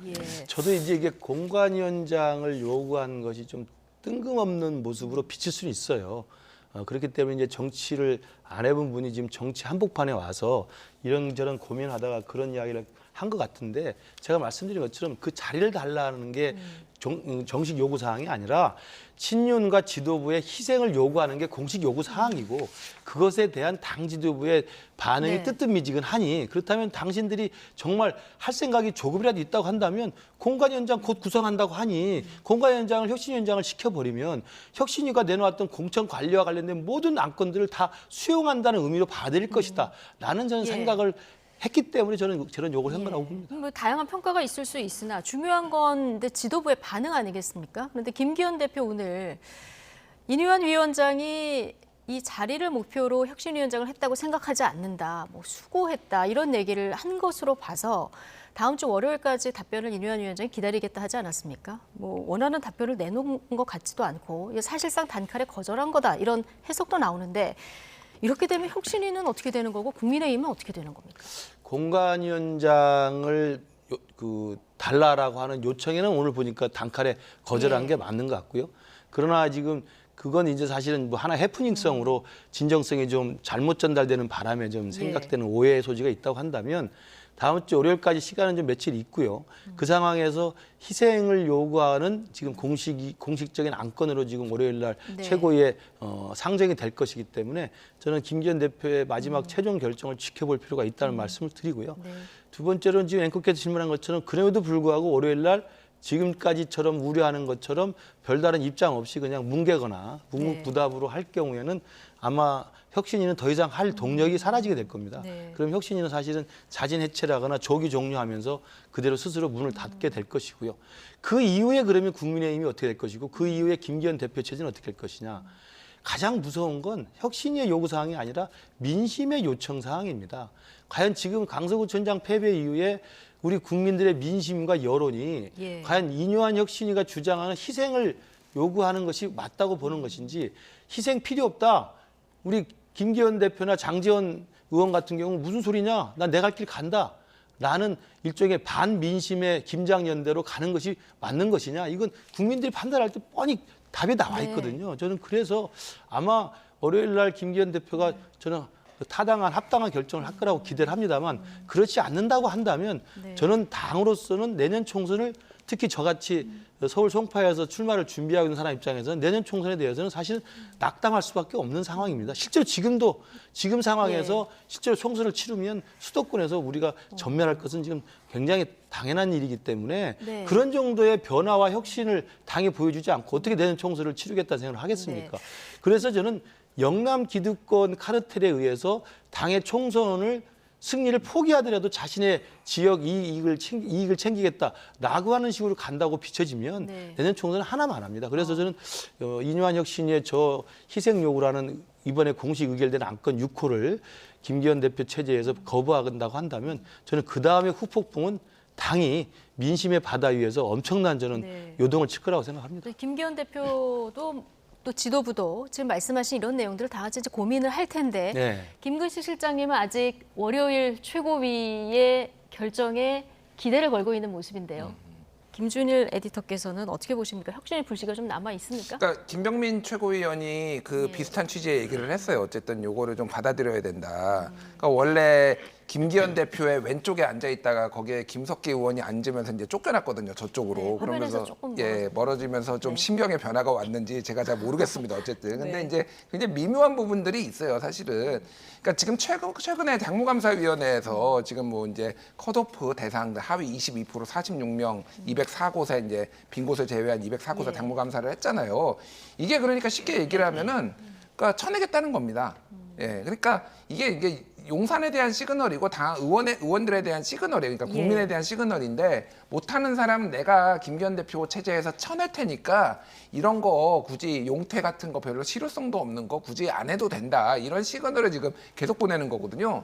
심지어는 뭐 수도권 원외 당협위원장까지도 지금 뭐 교체를 일부 하겠다 막 이런 얘기까지 지금 나오잖아요. 서울 당협위원장이 가장 많다. 그런 식으로 경쟁력 없는 사람들 뭐 이런 사람들 이제 쳐내겠다라고 하는 거니까 이게 주도권 싸움이 어쨌든 이렇게 용태를 이용해서 용태를 결의해 가지고 바꾸느냐 아니면은 합법적인 당대표의 권한으로 당무감사를 통해서 바꾸느냐 이게 어느 게 실효가 있고 어느 게 국민들한테 감동을 줄 것이냐 이런 일종의 여론전을 지금 하고 있다라고 보면 될 것 같고 그래서 타협안이 좀 나올 수도 있다고 봅니다. 일종의 타협안 같은 게 그러니까 절묘하게 나올 가능성도 예를 들면은 뭐 용퇴로는 이제 받아들이지는 않더라도 예를 들면은 혁신위하고 조금 얘기를 해서 혁신위의 의견을 많이 받아들여서 그런 부분들을 뭐 이렇게면은 당무감사나 이런 데 적극적으로 하겠다라는 식으로 뭐 이런 식으로 두루뭉술하게 한다든지 이런 식으로 왜냐하면 이게 또 미묘한 게 혁신위가 완전히 조기 해체하면은 또 비대위 체제 가야 된다 이런 얘기가 또 나올 수가 있으니까 일종의 순망치 아니거든요. 그러니까 적당히 존속은 시키면서 또 이렇게 가야 되고 이뇨한 위원장의 입장도 그러니까 저분이 그런 게 있어요. 그러니까 이거를 조기 해체를 해버릴 경우에는 실패한 혁신위가 되잖아요. 본인이 실패한 혁신위원장이 되기를 되게 싫어합니다. 그래서 어느 정도 예. 양쪽 다 만족스럽지 않더라도 협상안이 나올 수도 있다. 그럴 가능성이 저는 예. 상당히 높다고 봐요. 예. 질문 하나만 더 드리고 다음 주제 넘어갈 텐데 인유한 위원장이 오늘 아침에 앞서 말씀하신 그 CBS 인터뷰를 했는데 비대위 전환 필요성을 앵커가 질문을 했고요. 이거 필요하면 빨리 결단 내려야 된다라는 얘기도 했고요. 그리고 한동훈 장관하고 최근 문자를 주고받은 내용도 얘기를 했습니다. 이거 좀 복선이 있는 행보일까요? 여러 가지 해석이 나오더라고요. 그건 이제 저도 이제 들어봤는데 앞뒤 문맥을 보면 본인이 비대위로 가야 된다는 의미로 그 의지를 실어서 이야기한 게 아니고요. 네. 한동훈 법무부 장관의 뭐 비대위원장 설이라든가 예, 이게 그렇죠. 한번 나왔었잖아요. 그건 이제 이준석 대표가 그냥 예. 내지른 이야기고요. 그러니까 그 전에 이제 앵커 사회자가 이러이러한 것들 비대위 같은 이런 이야기도 있는데 어떻게 생각하냐 그러니까 비대위든 뭐든 뭐 빨리빨리 결단해야 됩니다 이렇게 이야기를 하고 네. 넘어간 거예요. 그러다 보니까 한동훈 장관 이야기가 왜냐하면 이미 한동훈 비대위원장 설이 기사로 나온 적이 있기 때문에 그러니까요. 그 이야기를 이야기했고 그러다 보니까 한동훈 장관하고 뭐 문자를 주고받았다 예. 이런 이야기가 나온 것이어서 저는 연결시키기는 좀 크게 무리가 저는 있다. 그걸 의미 부여를 하는 것은 좀 맞지 않다고 보여. 아까 김준일 에디터께서 말씀하신 것처럼 정치를 잘 모르시고 처음 하시는 분이기 때문에 그런 질문에 그렇게 본인이 생각나서 그냥 하는 이야기지 이게 혁신위가 잘 안 되면 비대위로 가야 되고 비대위 가면 한동훈이 비대위원장 된다. 이런 이야기는 전혀 아니라는 말씀을 이제 분명히 드립니다. 그걸 염두에 둔 건 아닌 것 네네. 같다. 알겠습니다. 자, 마지막 주제 얘기를 해보겠습니다. 민주당이 한 차례 철회했었죠. 이동관 방통위원장과 검사 2명에 대한 탄핵소추안 국회 본회의에 다시 보고했습니다. 지금 여야 신경전이 거센데요. 각 당 원내 수석 부대표 발언 먼저 듣고 오시겠습니다. 민주당은 이처럼 168석의 거대 의석을 내세워 막강한 권력을 휘두르고 있습니다. 하지만 여야를 중재해야 할 국회의장은 정치적 중립 의무를 저버리고 일방적으로 야당 편만 들고 있습니다. 민주당과 국회의장은 지난 75년간 이어온 국회의 이 관행과 합의 정신을 송두리째 무너뜨리고 있습니다. 민주당은 탄핵을 남발하고 있습니다. 엄중하게 행사되어야 할 탄핵이라는 국회의 권한을 정쟁 수단으로 전락시키는 잘못을 저지르고 있습니다. 저희가 정당하게 철회를 했고 따라서 일사부재에 해당하지 않기 때문에 오늘 다시 보고가 되었고 내일 탄핵안 처리도 당연히 가능한 것입니다. 지금 법사위가 왜 열리지 않고 있습니까? 민주당 때문입니까? 아닙니다. 이동관 방통위원장을 지키기 위해서 본회의를 무산시키기 위해서 법사위를 일방적으로 무산시킨 거 아닙니까? 합의된 안건이 이미 제출됐음에도 불구하고 일방적으로 법사위를 무산시킨 것. 그건 바로 이동관 지키기를 위한 국민의힘 탓이라고 저는 생각합니다. 자, 지금 여야 신경전이 상당한데요. 민주당 오늘 본회의 보고를 마쳤고요. 이게 24시간에서 72시간 안에 표결을 해야 되기 때문에 내일 본회의에서 표결하겠다. 제 민주당 입장이고요. 국민의힘 지금 연좌농성하고 있는 중이죠. 오늘 아마 철야를 할지도 모르겠습니다만 이제 오늘은 디데이가 아니고 내일이 디데이이기 때문에 그렇죠. 아마 내일 본회의가 개최되는 것을 이제 어떻게든 좀 막아보려고 하겠습니다만 잘 아시는 것처럼 국회 선진화법 통과 이후에는 물리력으로 이걸 저지하거나 몸싸움을 할 수가 없습니다. 그 범죄로 됩니다. 지금 이미 과거에 패스트트랙 때 여야가 충돌하면서 많은 국회의원들이 지금 그 국회 선진화법 위반으로 지금 재판을 받고 있지 않습니까? 그래서 실제적으로 국민의힘이 정치적 의사표시로 강하게 이걸 반발하는 것이지 실제로 막을 수 있는 방법은 없다라는 말씀을 드리고요. 예. 저는 이 이동관 지키기 하는 국민의힘이라고 지금 박주민 지금 원내수석이 계속 비판을 하는데 국민 여러분들은 생각하실 겁니다. 이동관 방통위원장이 도대체 중대한 헌법과 법률을 위반한 사유가 뭐가 있는지 정말 알고 싶어요. 네. 민주당에서 이야기하는 건 6가지가 있다고 이야기를 하는데 대부분 뭐 그 언론 정상화를 위해서 무슨 이사장을 뭐 해임하고 뭐 새로 선출하고 이런 거 과정인데 그 전에 모두 합법적인 절차와 과정을 통해서 진행된 것입니다. 네. 그리고 더 중요한 것은 방통위원회가 2명으로 진행이 되기 때문에 이게 그 탄핵의 사유가 예. 된다고 그러는데요. 2명으로 진행이 되면서 아무 법적 절차적 문제가 없고 그렇기 때문에 YTN의 최대 주주 변경 승인안도 보류를 거기서 의결을 했어요. 네. 이미 법적 정당성을 갖고 있는 의결 행위입니다. 그런데 갑자기 탄핵이라뇨? 누가 봐도 이것은 탄핵 일단 저질러 놓고 탄핵하면 한 5, 6개월 정도 방통위가 무산 권력이 네. 공백이 되기 때문에 그것을 노리는 거라고 저는 생각을 하는 거죠. 예. 그러니까 이게 지금 탄핵까지 갈 일이라 국민의힘에서는 이런 시각인데요. 내일 뭐 국민의힘이 그렇다고 의석수가 모자르기 때문에 막을 방법도 없고요. 네. 어떻게 전망하십니까? 그러니까 이거는 그 여론조사 제가 수치는 말씀 안 드리겠지만은 네. 탄핵에 이동관 탄핵에 대해서 찬성한다가 더 높아요. 예, 그러니까 그 반대한다보다 더 높은 게 여러 개가 있습니다. 예. 한두 개도 아니고 여러 개가 있기 때문에 이제 민주당 입장에서는 이게 뭐 역풍이 불거나 예를 들면 너무 무리하게 하거나 그런 게 이제 별 염려가 없는 거죠.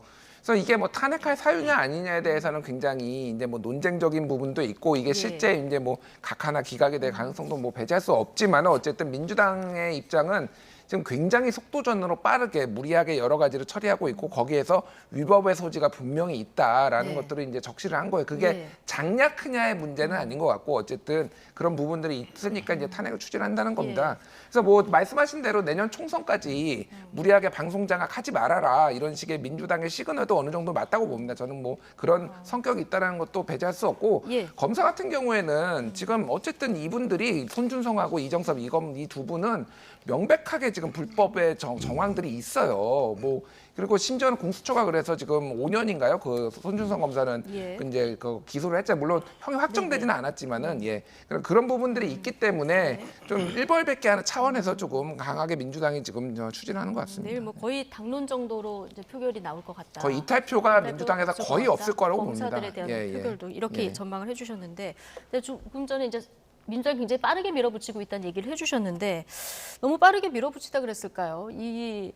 오늘 민주당이 이동관 위원장의 탄핵안을 내면서 지금 보시는 것처럼 검찰청법의 제47조 규정에 의하여 이런 부분이 들어있거든요. 이걸 그래서 다시 철회하고 제출하는 이런 해프닝이 있었는데 뭐 실수겠습니다마는 탄핵을 너무 가볍게 봤다 이런 비판도 좀 나오는 것 같습니다. 그러니까 168인이 공동 발의한 거잖아요.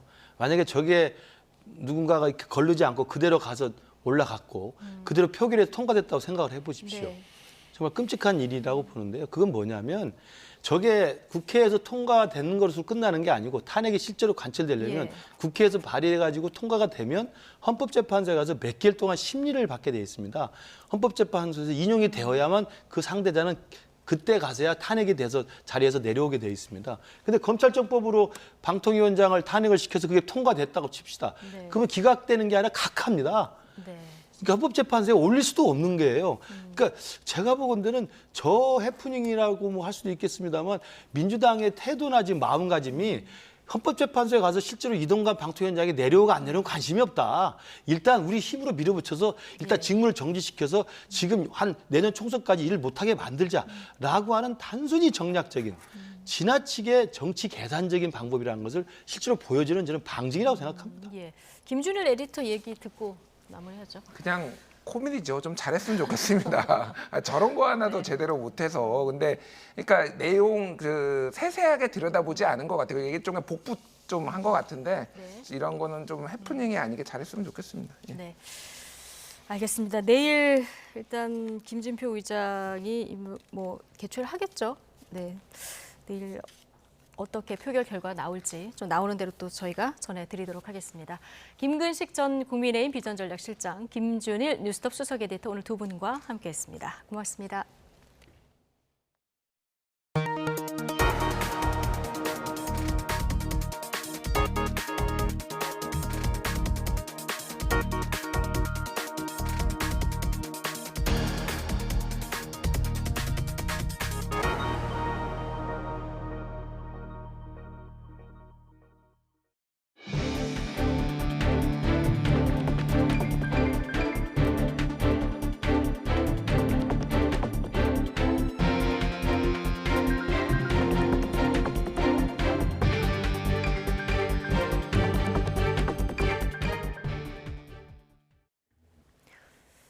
야당 주도로 국회를 통과한 이른바 노란봉투법과 방송 3법에 대해서 윤석열 대통령이 내일 거부권을 행사할 것으로 보입니다. 취임 이후 세 번째 거부권 행사가 될 텐데요.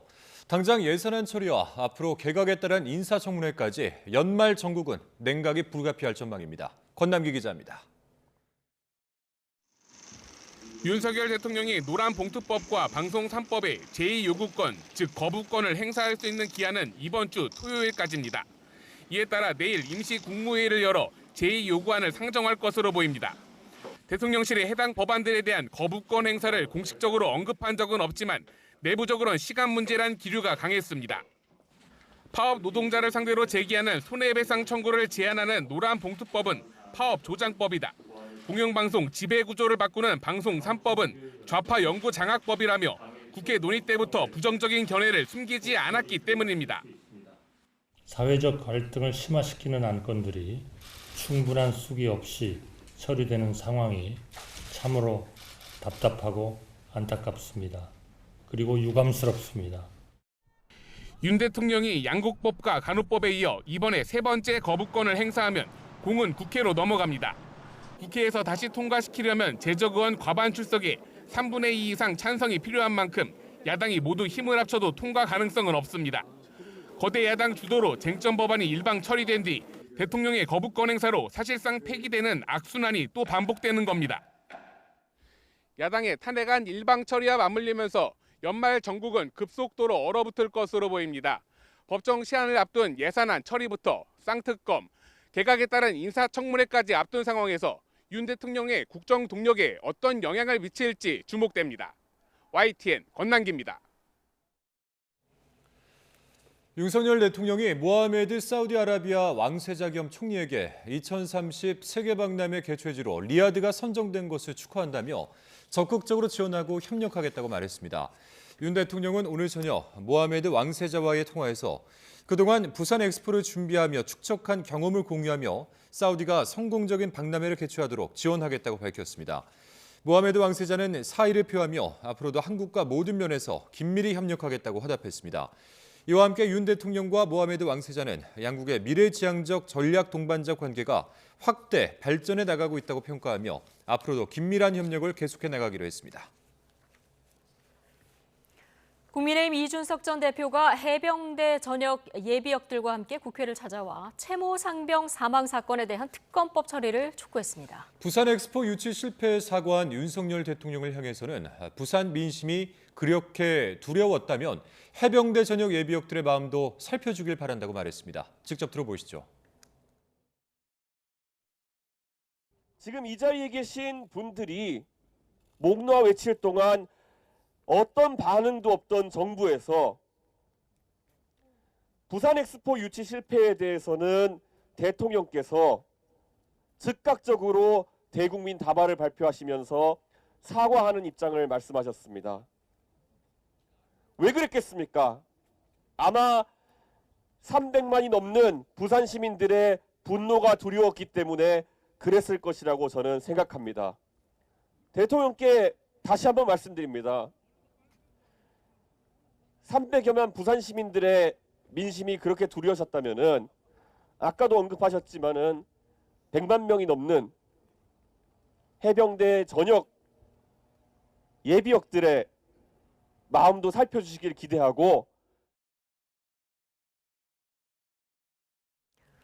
대한불교 조계종 전 총무원장 자승 스님이 입적한 칠장사 화재와 관련해 경찰과 소방이 합동감식에 나섰습니다.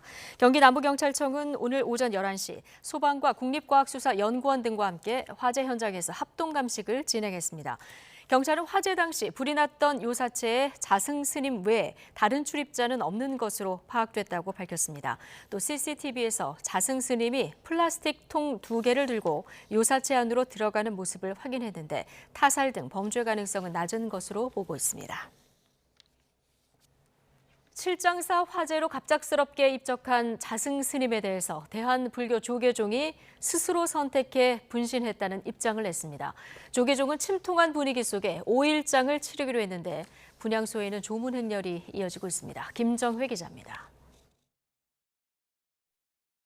생사가 없다 하나 생사 없는 곳이 없구나.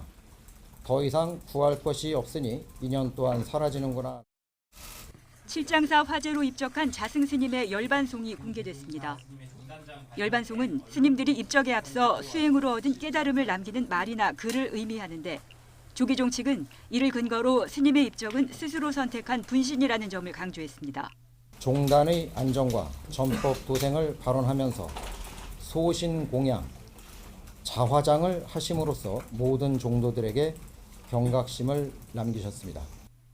최근까지 강한 포교 의지를 드러내는 등 활발히 활동하다가 돌연 입적한 것을 두고 무분별한 의혹이 확산할 가능성을 차단하기 위한 것으로 풀이됩니다. 장례는 종단장으로 5일간 치르기로 했습니다. 12월 3일 조계사에서 영결식을 엄수한 뒤 스님이 출가한 용주사로 법구를 운구해 다비식을 거행합니다. 서둘러 마련된 분향소에는 조문행렬이 이어지고 있습니다. 지금은 너무 황망해서 정말 이제 정말 좋은 곳으로 잘 가시기를 바라야죠.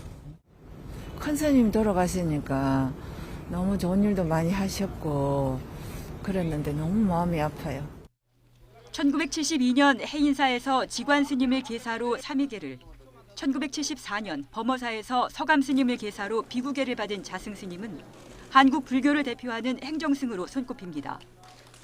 8년간 조계종 총무원장을 지내며 종단을 이끌었던 만큼 자승 스님의 갑작스러운 입적에 조계종은 큰 충격에 빠졌습니다. YTN 김정혜입니다. 북한이 군사 정찰 위성으로 이번엔 미국 샌디에이고 해군기지 등을 촬영했다고 주장한 데 이어서 김정은 국무위원장의 동생 김여정 노동당 부부장까지 담화를 내고 정찰 위성 발사를 정당화했습니다. 미국 우주군은 북한 정찰 위성의 활동을 막을 다양한 방법이 있다며 위성 파괴 가능성까지 시사했습니다. 최도희 기자입니다. 북한이 또다시 지난 21일 쏘아 올린 정찰 위성 관련 보도에 나서며 위성의 정상 작동을 시사했습니다. 이번엔 미국 샌디에이고의 해군기지와 일본 오키나와의 가데나 미군 공군기지를 촬영했다고 주장했습니다. 샌디에이고 해군기지는 최근 부산에 입항해 한미일 해상훈련을 했던 핵추진 항공모함 칼빈슨호의 모항이고, 가데나 공군기지는 유엔사 후방기지 가운데 한 곳입니다. 다만 이번에도 사진은 공개하지 않았는데 북한이 정찰 위성이 정식 정찰 임무에 들어간다고 밝힌 시점은 내일부터입니다. 이런 가운데 김여정 노동당 부부장도 4개월여 만에 담화를 냈습니다.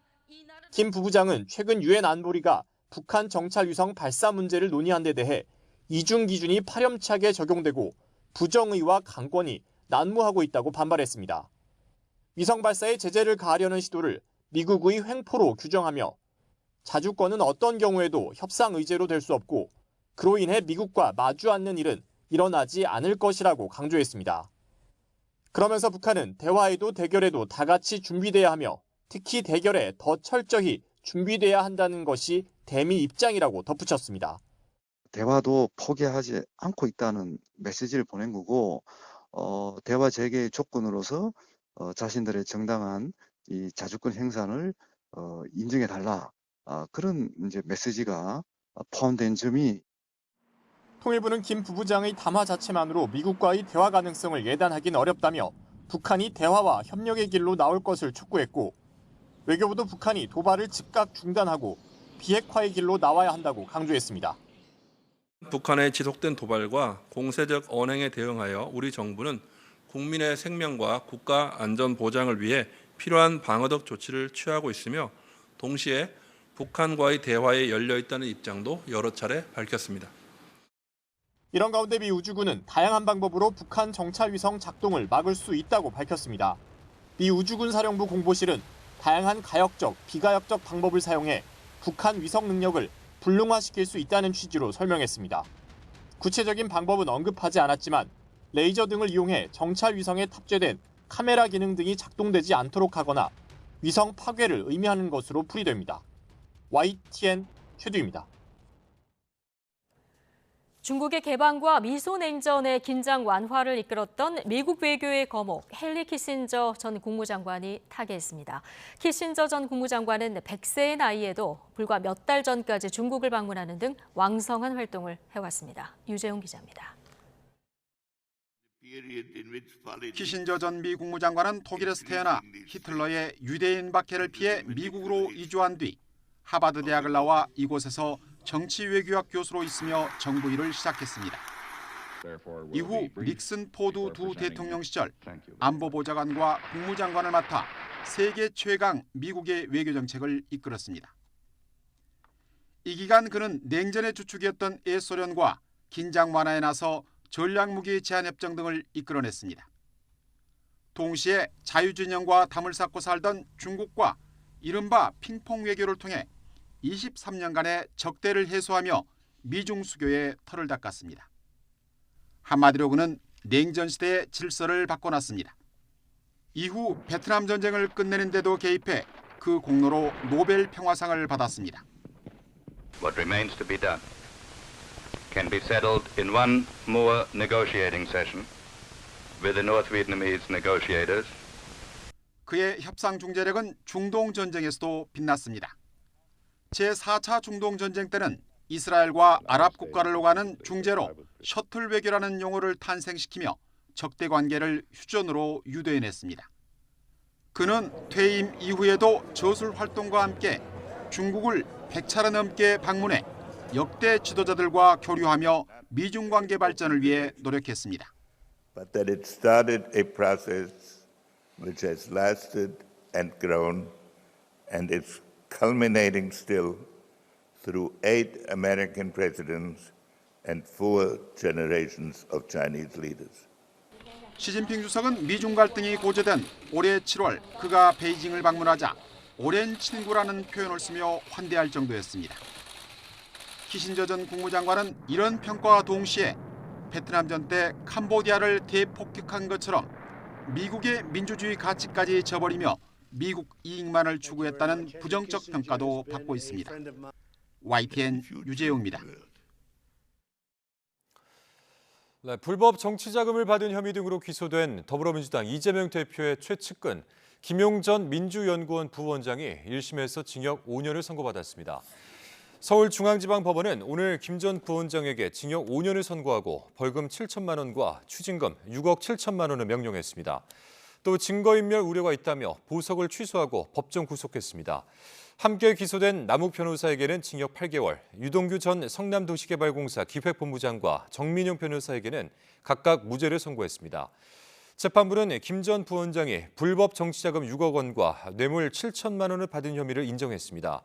또 이번 사건은 대장동 사업 인허가를 매개로 금품을 주고받고 밀착하는 상황에서 발생한 부패 범죄라며 직무 공정성과 청렴성, 사회 신뢰를 훼손한 행위라고 질타했습니다.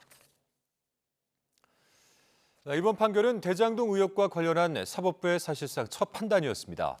법원은 민주주의를 우롱한 부패 범죄라고 못 박았는데 향후 이재명 대표 수사와 재판에도 상당한 영향을 미칠 것으로 보입니다. 홍민기 기자입니다.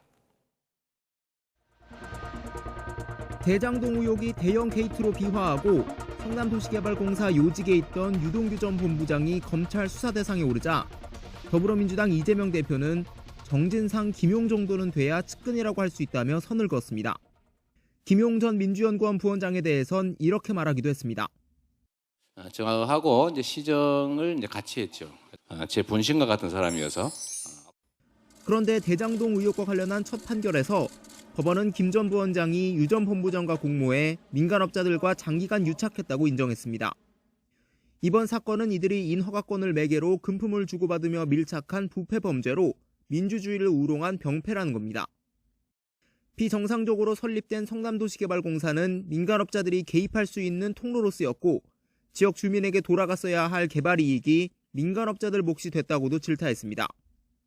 이 대표 측근 비리의 실체가 1심 판결부터 인정된 건데 선고 직후 유 전 본부장은 다시 한번 이 대표를 겨냥했습니다. 수혜자는 이재명이고 주변인들은 전부 다 이재명을 위한 도구였습니다. 검찰 관계자도 생각했던 구도가 그대로 반영된 상당한 의미가 있는 판결이라고 평가했습니다. 특히 재판부가 김 전 부원장에게 건네진 1억 원이 이 대표의 성남시장 재선을 위해 제공됐다고 판단하는 등 관련자들이 이익을 나누는 과정이 모두 인정됐다고 강조했습니다. 검찰로선 이 대표 측을 겨냥한 수사 정당성을 법원에서 처음으로 확인받은 만큼 김 전 부원장이 수수한 불법 정치자금 6억 원의 사용처는 물론 이 대표 배임 혐의의 핵심 동기인 이른바 428억 약정설로 수사가 다시 뻗어나갈 가능성도 거론됩니다. 또 유 전 본부장의 진술 신빙성이 다수 인정돼 이 대표와 정진상 전 실장 재판에서도 유 전 본부장 증언에 더욱 무게가 실릴 전망입니다. YTN 홍민기입니다. 국민의힘은 검은 돈과 유착 관계의 의심은 진실이 됐다고 비판했습니다. 박정화 수석 대변인은 김 전 부원장 판결에 대해 대선에 불법 자금을 1원도 쓴 일 없다고 말해온 이 대표 주장과 배치되는 결과라며 이같이 말했습니다. 그러면서 대장동을 둘러싼 검은 돈의 흐름 끝에 이 대표가 있음을 국민은 이미 알고 있다고 주장했습니다. 한동훈 법무부 장관은 당연한 결과라는 반응을 내놨습니다. 한 장관은 국회에서 기자들과 만나 대한민국은 지방자치단체 공직자가 지자체 개발 사업과 관련해 거액의 뇌물과 불법 자금을 받으면 감옥에 가야 하는 나라라고 강조했습니다. 국세청이 악질 불법 사금융업자를 상대로 역대 최대 규모의 조사에 착수했습니다. 탈루소득은 단돈 1원까지 끝까지 추적해 세금으로 추징하기로 했습니다. 보도에 오인석 기자입니다. 현장 행보를 이어가는 윤석열 대통령은 금융감독원을 찾아 불법 사금융은 악랄한 암적 존재라며 강도 높은 발언을 쏟아냈습니다. 개인의 삶을 송두리째 짓밟고 인권을 말살하고 가정과 사회를 무너뜨리는 아주 악랄한 암적 존재입니다. 살인적인 고금리와 협박, 폭력을 동원한 추심으로 민생을 위협하는 악질 불법 사금융업자에 대해 국세청이 고강도 세무조사에 착수했습니다. 재산 추적과 체납 징수 등 가용한 모든 수단이 동원됩니다. 돈을 빌리기 쉽지 않은 취업준비생과 주부 등을 상대로 수천 %에 이르는 이자를 받고 가족 살해 협박 등 불법 추심까지 벌인 사채업자들이 무더기로 조사 대상에 올랐습니다. 한 사채업자는 불법 사채 조직을 운영하며 단기 소액 대출 후 수만 %의 이자를 받고 변제 기일이 지나면 불법 추심을 했습니다. 불법 수입으로는 호화 사치 생활을 누렸습니다. 이번 조사 대상은 총 163명으로 불법 사금융업에 대한 조사로는 역대 최대 규모입니다. 사채업자와 중개업자, 추심업자 등 108명이 세무조사를 받고 자금 출처 조사와 체납자 재산 추적 조사도 병행됩니다. 불법 사금융업자의 탈루소득을 단돈 1원까지도 끝까지 추적하여 세금으로 추징하겠습니다. 대부분의 불법 이익을 향유하는 전주를 밝혀 정당한 세금을 부과하는 데 역량을 집중하겠습니다. 국세청은 검찰과 협업해 필요하면 압수수색 영장을 받아 증거 자료를 확보하기로 했습니다. 조사 대상 과세 기간은 최대 10년까지 확대해 탈루 세금을 철저히 추징한다는 방침입니다. 고액의 탈루 세액을 추징받고도 재산을 숨긴 불법 대부업자들에 대해선 실거주지 수색 등 강도 높은 현장 징수 활동을 실시하기로 했습니다. YTN 오인성입니다. 해외 온라인 구매 대행 사이트 등에서 판매 중인 차량 관리용품 수십 종에서 유해 물질이 검출됐습니다. 특히 과거 문제가 됐던 가습기 살균제 유해 물질도 들어있는 것으로 나타나 소비자들의 각별한 주의가 필요해 보입니다. 김태민 기자입니다. 이른바 셀프 차량 관리가 유행하면서 온라인 쇼핑몰에선 해외 제품들도 어렵지 않게 찾아볼 수 있습니다. 하지만 구매 대행 방식으로 들여온 해외 제품 가운데선 국내 안전 인증을 받지 않은 경우도 많은 것으로 나타났습니다. 이런 미인증 제품을 조사해봤더니 절반 가까이 안전 기준을 어긴 것으로 드러났습니다. 90개 제품 중 40개 제품에서 국내 안전 기준상 함유가 금지된 물질인 MIT, CMIT 등과 함량 제한 물질인 폼알데하이드, 메탄올 등이 기준을 초과해 검출되었습니다. MIT와 CMIT는 과거 가습기 살균제 사태의 원인으로 지목돼 논란을 빚은 유해 물질입니다. 하지만 이번에 문제가 된 차량 관리용품 가운데 코팅제와 세정제, 방향제, 탈취제 등 거의 모든 제품군에서 이 성분들이 나왔습니다. 특히 방향제나 스프레이 제품에 들어갈 경우 호흡기에 치명적인 영향을 줄 수 있습니다. 피말 형태로 날리면 그게 이제 거의 호흡기로 들어갈 수 있죠. 노출이 이제 길어질수록 천식 알러지나. 따라서 생활화학 제품은 국내 유통 전 반드시 안전기준 적합 여부를 확인받아야 합니다. 하지만 해외 구매 대행의 경우 사업자들이 외국에 머무는 경우가 많아 적발과 단속이 쉽지 않은 게 현실입니다. 해외에 보통 이제 직구나 이런 거를 하거나 할 때는 다 이제 제조사나 그 수입하는 분들이 아예 해외에 있다 보니까 사실상 국내 법망에는 약간 좀 벗어나 있어서. 한국소비자원은 문제가 된 제품들의 판매 중지를 권고하고 소비자에게는 안전기준 확인 마크가 있는지 꼭 확인해달라고 당부했습니다. YTN 김태민입니다. 민주당 황운하 의원이 과거 울산지방경찰청에 김기현 전 울산시장 수사를 지휘할 당시 해당 수사 보고서가 문재인 정부 청와대에 20차례 보고된 것으로 드러났습니다. 서울중앙지방법원은 어제 선고한 울산시장 선거 개입 사건 판결문에서 당시 울산경찰청이 김기현 전 울산시장 측근 등의 수사 상황을 수시로 경찰청에 보고했고 이는 대통령 비서실로 전달됐다고 적시했습니다. 재판부는 백원우 전 민정비서관과 박형철 전 반부패 비서관이 보고받은 행위는 경찰에 상당한 부담으로 작용했고 결과적으로 울산시장 선거에도 영향을 미쳤다고 판단했습니다. 판결문에는 문 전 대통령과 임종석 전 비서실장, 조국 전 민정수석 등 이번 사건의 이른바 윗선으로 꼽히는 인사들도 배경사실 등에서 모두 28번 언급됐습니다. 가수 유승준 씨가 한국 입국 비자 발급 거부 처분을 취소해달라고 낸 두 번째 행정소송에서 최종 승소했습니다. 대법원은 오늘 유 씨가 주 로스앤젤레스 총영사관을 상대로 낸 여권 사증 발급 거부 처분 취소 소송 상고심에서 원고 승소 판결한 원심을 확정했습니다. 판결이 대법원에서 그대로 확정되면서 정부는 유 씨에게 내린 비자 발급 거부 처분을 취소하고 발급 여부를 다시 판단해야 하는데 정부가 비자를 발급하면 유 씨는 20여 년 만에 한국 땅을 밟을 수 있게 됩니다. 중국에서 들여온 전기차 차체를 정상적으로 판매된 것처럼 속여 보조금 수십억 원을 타낸 일당이 적발됐습니다. 이들은 환경부나 지자체가 실제로 차량이 판매됐는지 검증하지 않고 보증금을 내준다는 점을 노렸습니다. 김태원 기자입니다. 차고지에 다양한 색의 전기차들이 줄줄이 서 있습니다. 겉보기엔 실제 차량 같지만 실은 배터리와 같은 핵심 부분이 빠져있는 빈 차체입니다. 차량 수입 제조업체를 운영하는 A씨가 허위 매매를 위해 사둔 것들입니다. A씨는 배터리나 전원 분배 장치 등이 없는 중형전기 승합차 차체 90여 대를 중국에서 싼값에 들여왔습니다. 이후 정상적으로 차량을 만든 것처럼 증명서를 꾸미고 거래처 관계자를 통해 모집한 34명의 명의를 빌려 이들에게 차를 판 것처럼 허위 계약서를 썼습니다. 이를 이용해 지자체에서 전기차 보조금을 타내기 위해서입니다. A씨는 이런 식으로 지난 2020년부터 1년 동안 경기 김포와 용인, 대구까지 지자체 3곳에서 대당 최대 7천만 원, 모두 54억여 원을 보조금으로 받아냈습니다. 차량 안은 좌석과 책상부터 각종 수납장까지 설치되어 있는데요. 이들의 땅은 보조금을 타내고 난 차체 일부를 이렇게 학원차나 캠핑카로 개조해 대당 수천만 원을 받고 다시 팔았습니다. A씨는 자신의 업체가 별도로 실물 심사를 거치지 않고도 차량 등록과 출고 등이 가능한 자기인증제도 업체로 국토부에 등록된 점을 노렸습니다.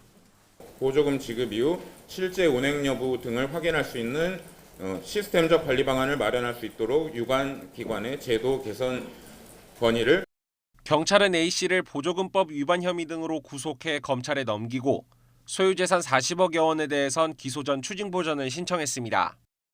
경찰은 이 밖에도 명의를 빌려주는 등 범행에 가담한 거래처 관계자 등 35명도 불구속 송치했습니다. YTN 김태원입니다. 해외 유학생이나 기업인에게 카카오톡으로 대학 총장이나 공직자라고 속여 돈을 가로챈 40대가 경찰에 붙잡혔습니다. 국가정보원도 주의를 당부할 만큼 수법이 치밀하고 또 피해는 광범위했습니다. 차상은 기자입니다. 태국에 불법 체류하던 40대 남성 A씨가 국내로 송환됩니다. 카카오톡으로 사기 행각을 벌이다가 국제 공조 수사망에 걸렸습니다. 재판장에서 체포합니다. 변호인 선임할 수 있고 변행의 기회가 있고 체포 조치를 청구할 수 있습니다. 수법은 치밀했습니다. 포털 사이트에서 대학 교수 모임이나 경제인 단체 명단을 확보해 범행 대상을 정하고는 자신도 대학 총장이나 고위직 회원인 것처럼 프로필을 만들어 카카오톡으로 대화를 걸었습니다. 베트남이나 중국 지인에게 급히 돈을 보내야 하는데 미국 출장 중이라 힘들다며 대신 송금할 현지 지인을 소개해달라고 부탁했습니다. 교수님께서 연락이 오셔가지고 총장님께서 자기한테 연락이 왔는데 도와달라고 한다. 근데 이제 자기는 그쪽에 이제 중국 쪽에는 아는 사람이 없으니까 그쪽으로 연결을 시켜줘도 되냐. 이렇게 소개받은 현지 유학생이나 기업인에게는 달러를 보냈다며 가짜 송금 증서를 보여주고 현지 화폐로 송금받은 돈을 챙겨 잠적했습니다. 피해자들은 A씨와 일면식도 없었지만 지인을 통해온 부탁이라 의심하지 못했습니다. 지난 2020년부터 3년 동안 확인된 피해자가 12명, 피해 금액은 1억 7천만 원입니다. 미국에서 베트남이나 중국에 송금을 하면 2-3일 정도 시간이 소요되기 때문에 급해서 그러니 즉시 대리 송금을 부탁하는 그런 수법을 사용하였습니다. 피해 신고가 잇따르자 국정원은 지난해 4월 유학생을 상대로 대학 고위 간부인 척하는 메신저 사기가 잇따르고 있다며 주의를 당부하기도 했습니다. 경찰은 사기 혐의 등으로 A씨를 구속하고 피해가 더 있는지 확인하고 있습니다. YTN 최상입니다. 일본 정부가 도쿄에 사찰에 남아있는 고려대장경 목판 인쇄물을 유네스코 세계기록유산으로 등재를 추진하기로 하면서 논란이 일 것으로 보입니다. 일본 정부는 유네스코 세계기록유산에 등재 신청할 후보로 도쿄 사찰인 조조지가 소장한 불교 성전 총서 3종과 히로시마 원폭 투하 당시 참상을 보여주는 사진을 선정했습니다. 조조지 불교 성전 총서 3종은 11세기 중국 남송 시대와 13세기 원나라 시대, 13세기 한국 고려 시대 때 대장경 목판으로 찍은 불교 인쇄물입니다. 일본 문부과학성은 많은 대장경이 왕조 변천과 전란으로 흩어져 없어진 가운데 15세기 이전에 만들어진 세계 대장경이 거의 완전한 상태로 남아있는 것은 세계에서 유례가 없다며 등재 추진 배경을 설명했습니다. 하지만 한국을 대표하는 유산 가운데 하나인 고려 대장경 목판 인쇄물을 일본이 유네스코 유산으로 등재 신청하는 데 대해서 한국 불교계 등에서 반발이 일 것으로 보입니다. 코로나19 신규 양성자 수가 3주 연속 감소세를 보이다가 지난주 다시 증가세로 돌아섰습니다. 질병관리청은 코로나19 양성자 표본 감시 결과 지난주 신규 양성자 수는 6,900여 명으로 한 주 만에 12.9% 늘었다고 밝혔습니다. 신규 양성자 수는 8월 2주 이후 꾸준히 감소하다 지난달 말 19% 증가했고 이후 3주 내내 감소했습니다. 앞서 질병청은 코로나19 변이 바이러스 XBB.1.5 대응을 위해 유전자 재조합 기술로 만든 노바백스 신규 백신 50만 회분을 국내에 도입했습니다.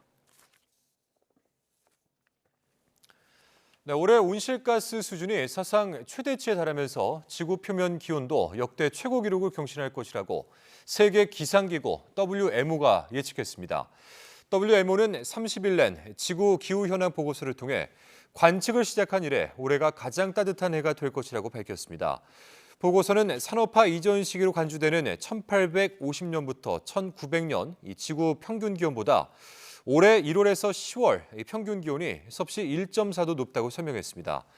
WMO는 또 내년에 지구 온난화가 더욱 가속화할 것이라는 전망도 제시했습니다.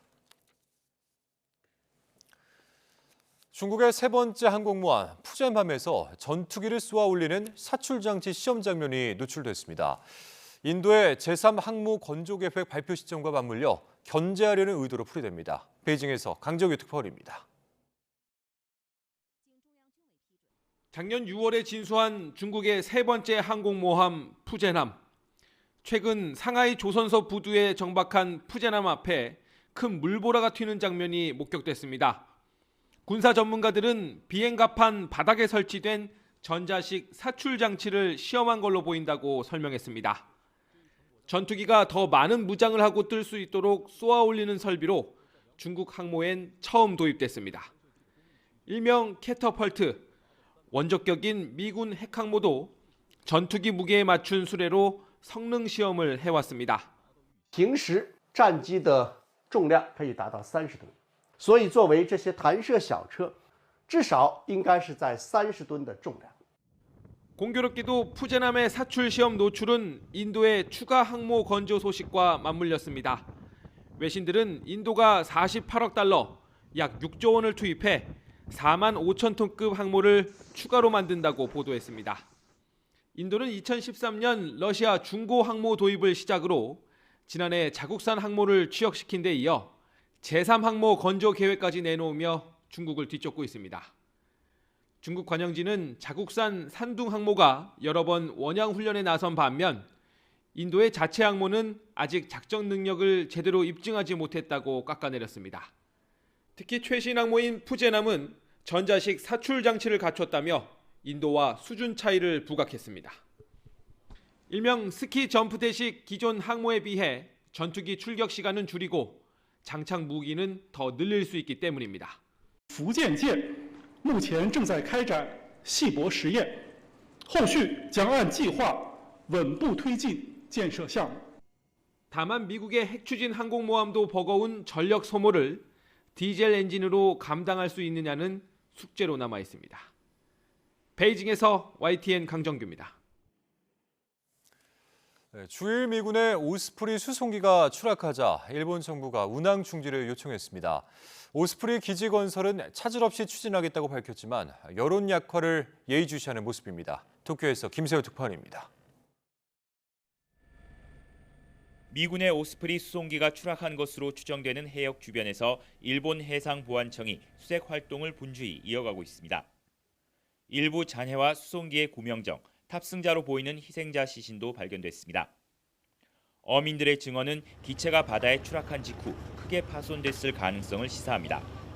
水柱の高いのが白いのがバーンと上がって、それからもやもやっとした黒い煙がバーッと上がってきて、で油がいっぱい浮いて、すごい匂いです。うつ伏せになってライフジャケットを着てこうやって浮いてたっていう。 이번 사고는 육상 자위대가 규슈의 사가공항에 오스프리 배치를 본격화하는 도중에 발생했습니다. 특히 2014년 배치를 타진할 당시 어배 악영향을 우려한 어민들의 반대로 난항을 겪다 지난해 말에야 겨우 어민단체의 이해를 구한 상황. 이 때문에 일본 정부는 여론 악화에 촉각을 곤두세우고 있습니다. 일본 정부는 육상 자위대의 오스프리 훈련 일정을 중단시킨 데 이어 미국 측에도 운행 일시 중지를 요청했습니다. 飛行にかかる安全が確認されてから飛行を行うよう要請するとともに事故の状況等について早期の情報提供を求めています。 수직 이착륙이 가능한 오스프리는 지난 8월 호주에서 추락해 3명이 숨지는 등 잦은 사고로 논란이 끊이질 않았습니다. 하지만 일본은 방위력 강화를 위해 오스프리 기지 건설 계획은 변함이 없다는 점을 분명히 했습니다. 当初防衛能力の構築のため早期に佐賀駐屯地を開設する必要があり、陸上スプレーの移駐に必要な施設を令和7年6月末までに完成させる計画であります。 일본 정부는 사고 원인 규명 등을 통해 오스프리가 배치될 지역 주민들의 이해를 최대한 구할 방침입니다. 일본 정부가 주일 미군에게 사고와 관련한 명확한 설명을 듣지 못한 채 오스프리 운행이 이어지도록 한다면 지역민들의 반발과 여론 악화는 불가피해 보입니다. 도쿄에서 YTN 김세호입니다.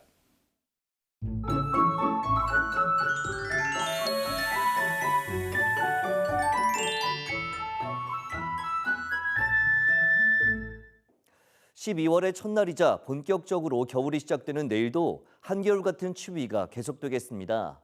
서울 아침 기온이 영하 5도까지 떨어지는 등 오늘보다는 조금 높지만 여전히 예년 기온을 5도가량 밑돌겠고 낮 동안에도 2도에 머무는 등 예년 기온을 6도가량 밑돌며 종일 춥겠습니다.